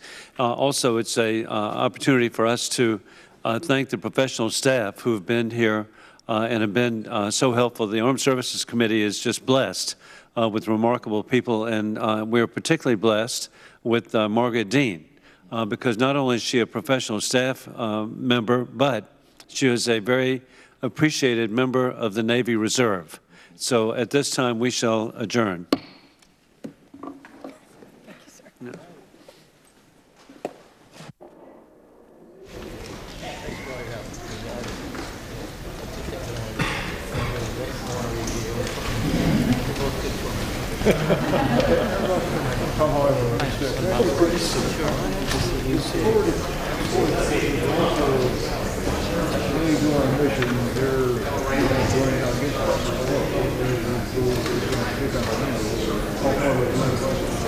There's the gift map process, and there's also the missions that they try to respond to. The pack the Pacific Fleet Commander has that may or not be maximum assigned. Correct. So they have like BMD stations, for example, when the Combat Commander needs someone there. Then there's the day-to-day missions that we do. So there are requirements for strikers and ships. I don't know if they're all meant to be on the project. I'd have to check on that. Certainly carriers, large elements, BMD stations. I think it's mostly also a joint process now, but I'd have to get back to you.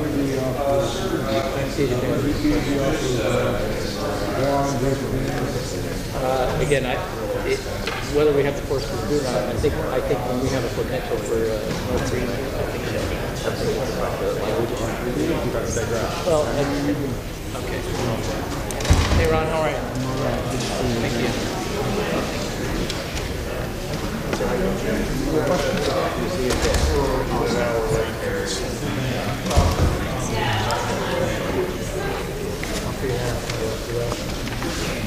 Are you going back again? I got to meet I'm ready to go to the interview. Okay. Yes, I am. I don't have another ride. Let me train.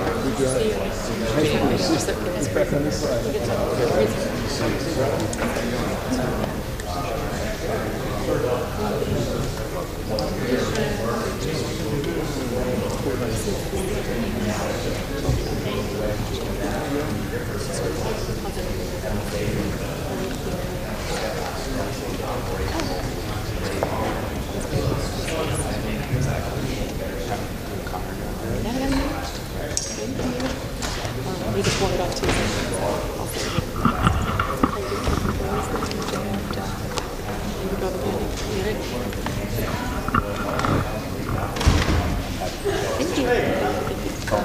Thank you. And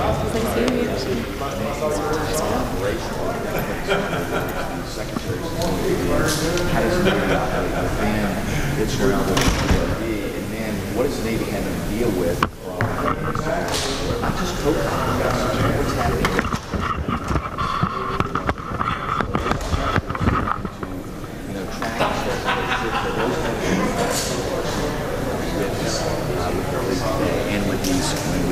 I mean, none of these are unknown. I mean, surface maintenance issues in the F-18 ships have been an issue for years. I mean, this is going back to the, I mean, before the Blowout report. Sure. I mean, so, I mean, I guess the thing is, you know, when Admiral Moran and Admiral Box will say, well, we need to wait for the review, we need to wait for the review, I mean, aren't they sitting on years and years and years of information that they can share with you all now? I mean, how are you all feeling about the information that you're getting at the moment? Well, I think what we're getting at the moment is specific to the incidents on board the Fitzgerald and the McCain. I'm interested to learn the breakdown, as we've seen with the assessment, at least in the timelines of what happened on the Fitzgerald and what will come out on the McCain. You're right, the overall state of maintenance, modernization, those things are clear in the Belial's report, and we're seeing with the GAO report that it's clear there. So those things I don't think change. Congress is going to have to act there.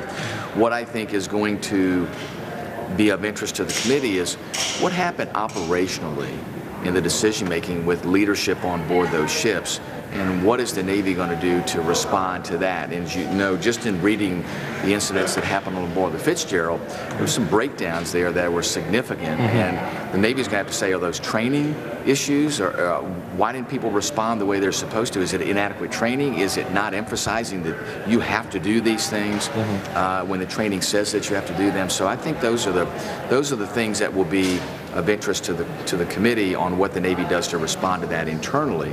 And then we're going to have to look at, you know, what do we do as members of Congress concerning the efforts to resource and the policy directives on what the Navy has to do to make sure the surface fleet is actually seeing the things being done that have been pointed out that need to be done. And then when the review is completed, we will be having, again, another joint subcommittee hearing for the benefit of the American public and American families. And I look forward to working with Chairman Rittman. Also, something really inspiring to me was to see the Government Accountability Office, how professional they have been and how prescient they were on their review of the issues of readiness. And that's been really encouraging to me to see their capabilities. Any sense on timing for this next subcommittee hearing? As soon as the review comes out. Months? As soon as it comes out. Let me ask a very basic question. As you come away from this hearing where you and many other members really grilled these witnesses, how satisfied are you with the Navy response? Are you feeling they're being adequately forthcoming, that they're doing the things they need to do, or are there nagging areas where you think there's something there they're either holding back or overlooking? Well, I know personally I'm really concerned about the perimeter of the ships and the different technologies that are available because we have learned that they weren't all properly being administered, and that's really shocking to me for the protection. Systems weren't on, basically. Yeah, it just, and I appreciate Congressman Duncan Hunter pointing out, hey, binoculars come to mind. Yeah. And so this shouldn't be rocket science, and I'm just very hopeful that lessons have been learned. Well, I was encouraged that the Navy didn't come in and point to excuses. They said these are things that we have to do. I think that they have a timeliness element in mind too. One of the things that they're really going to have to address is, what happens currently. They stood down briefly, and we questioned them about, what are the immediate responses to this, and that I think is going to be extraordinarily important. Is what do they do not after these reports are finished, but what are they doing now operationally? Obviously, they've taken some efforts by relieving Admiral Alquan of command and some other operational changes there in the Pacific, and we met there with Admiral Sawyer when we were in theater with 7th Fleet folks and talked to sailors up and down the spectrum. But I think what the sailors are expecting is what are we going to do to change this? Now, some of these things are going to take some time, whether it's catching up with training, whether it's the service availabilities, but some things can be done immediately, and that is an absolute laser focus on certifications for navigation. And those are things they ought to say, we're going to do those things right now. So that's more the specificity that I think we need to hear from the Navy, and saying, hey, this is so fundamental to who we are and what we do. This has to be done immediately. And what are the time frames to make sure that not just in the Pacific, but in all areas where they have forward deployed naval forces, that they are doing these things? One of the things you guys have talked about, the Navy officials will say, is long term you need more ships. Mm-hmm. But and that you can't do that overnight. Right. Does the Navy need to think about trying to do less as a potentially more immediate solution here? Well, I think what they need to focus on is doing the job with the resources that they have, and not trying to do too much with those resources. I think right now that they get pushed with this demand signal, and that they do all these things. I think they have to look inward and say, what can we achieve at the highest level of operation? And then they're going to have to prioritize and say, well, maybe some of the things we try to do by spreading ourselves so thin, maybe we can't do those things, or maybe we change how we do those things. I think that's what they're going to have to ask. And again, that's a timeliness element, because their requirements for forward deployed naval forces have not changed yet. So they're going to have to look inward and say, do we change what we are requiring of the ships there? I don't think they need to change the mission certifications or mission requirements. It's how much of that can you do. As we've heard, I don't think it's sustainable to push sailors to be working 100+ hours a week. But we have challenges that are facing our country, beginning with North Korea and the missile testing there, and we have obviously the adventurism of the Russian Navy now maintaining a base in the Mediterranean, obviously expanding their operations in the Caribbean, and that's before you get to the Chinese actually establishing military and naval bases in the South China Sea. And that's that whole element. It's not the demand signal coming from the combatant commanders. It's the world having a vote in this. Hey, thank you all for sticking around. Thank you. Yeah, thanks again. We appreciate it. Thanks, Ted. Thanks. Thank you. Thanks, Judge. Appreciate it. Great job today. Appreciate it. All right. Good to be with you all.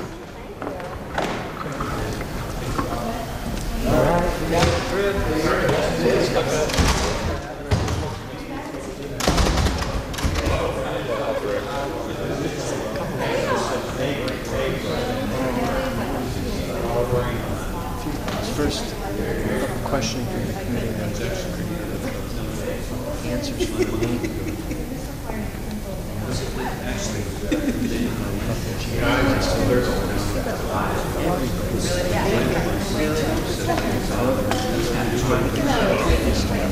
I would ask you some incredibly intelligent, penetrating questions, but my... You don't have any intelligence?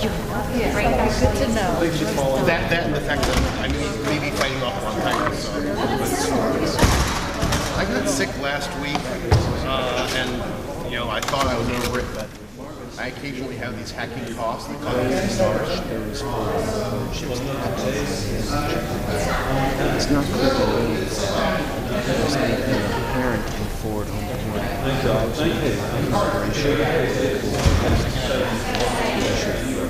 entangled enough today in the future.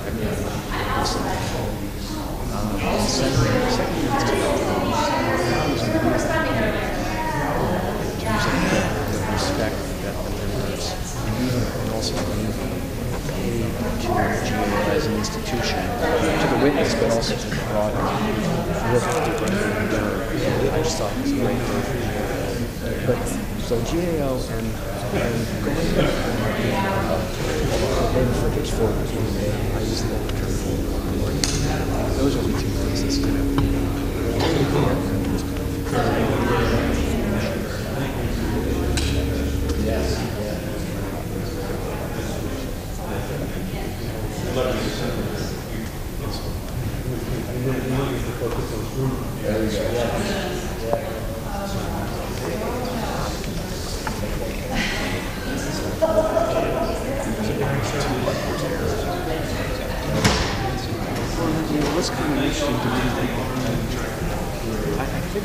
would talk a lot about this. What's interesting to me is that so many of the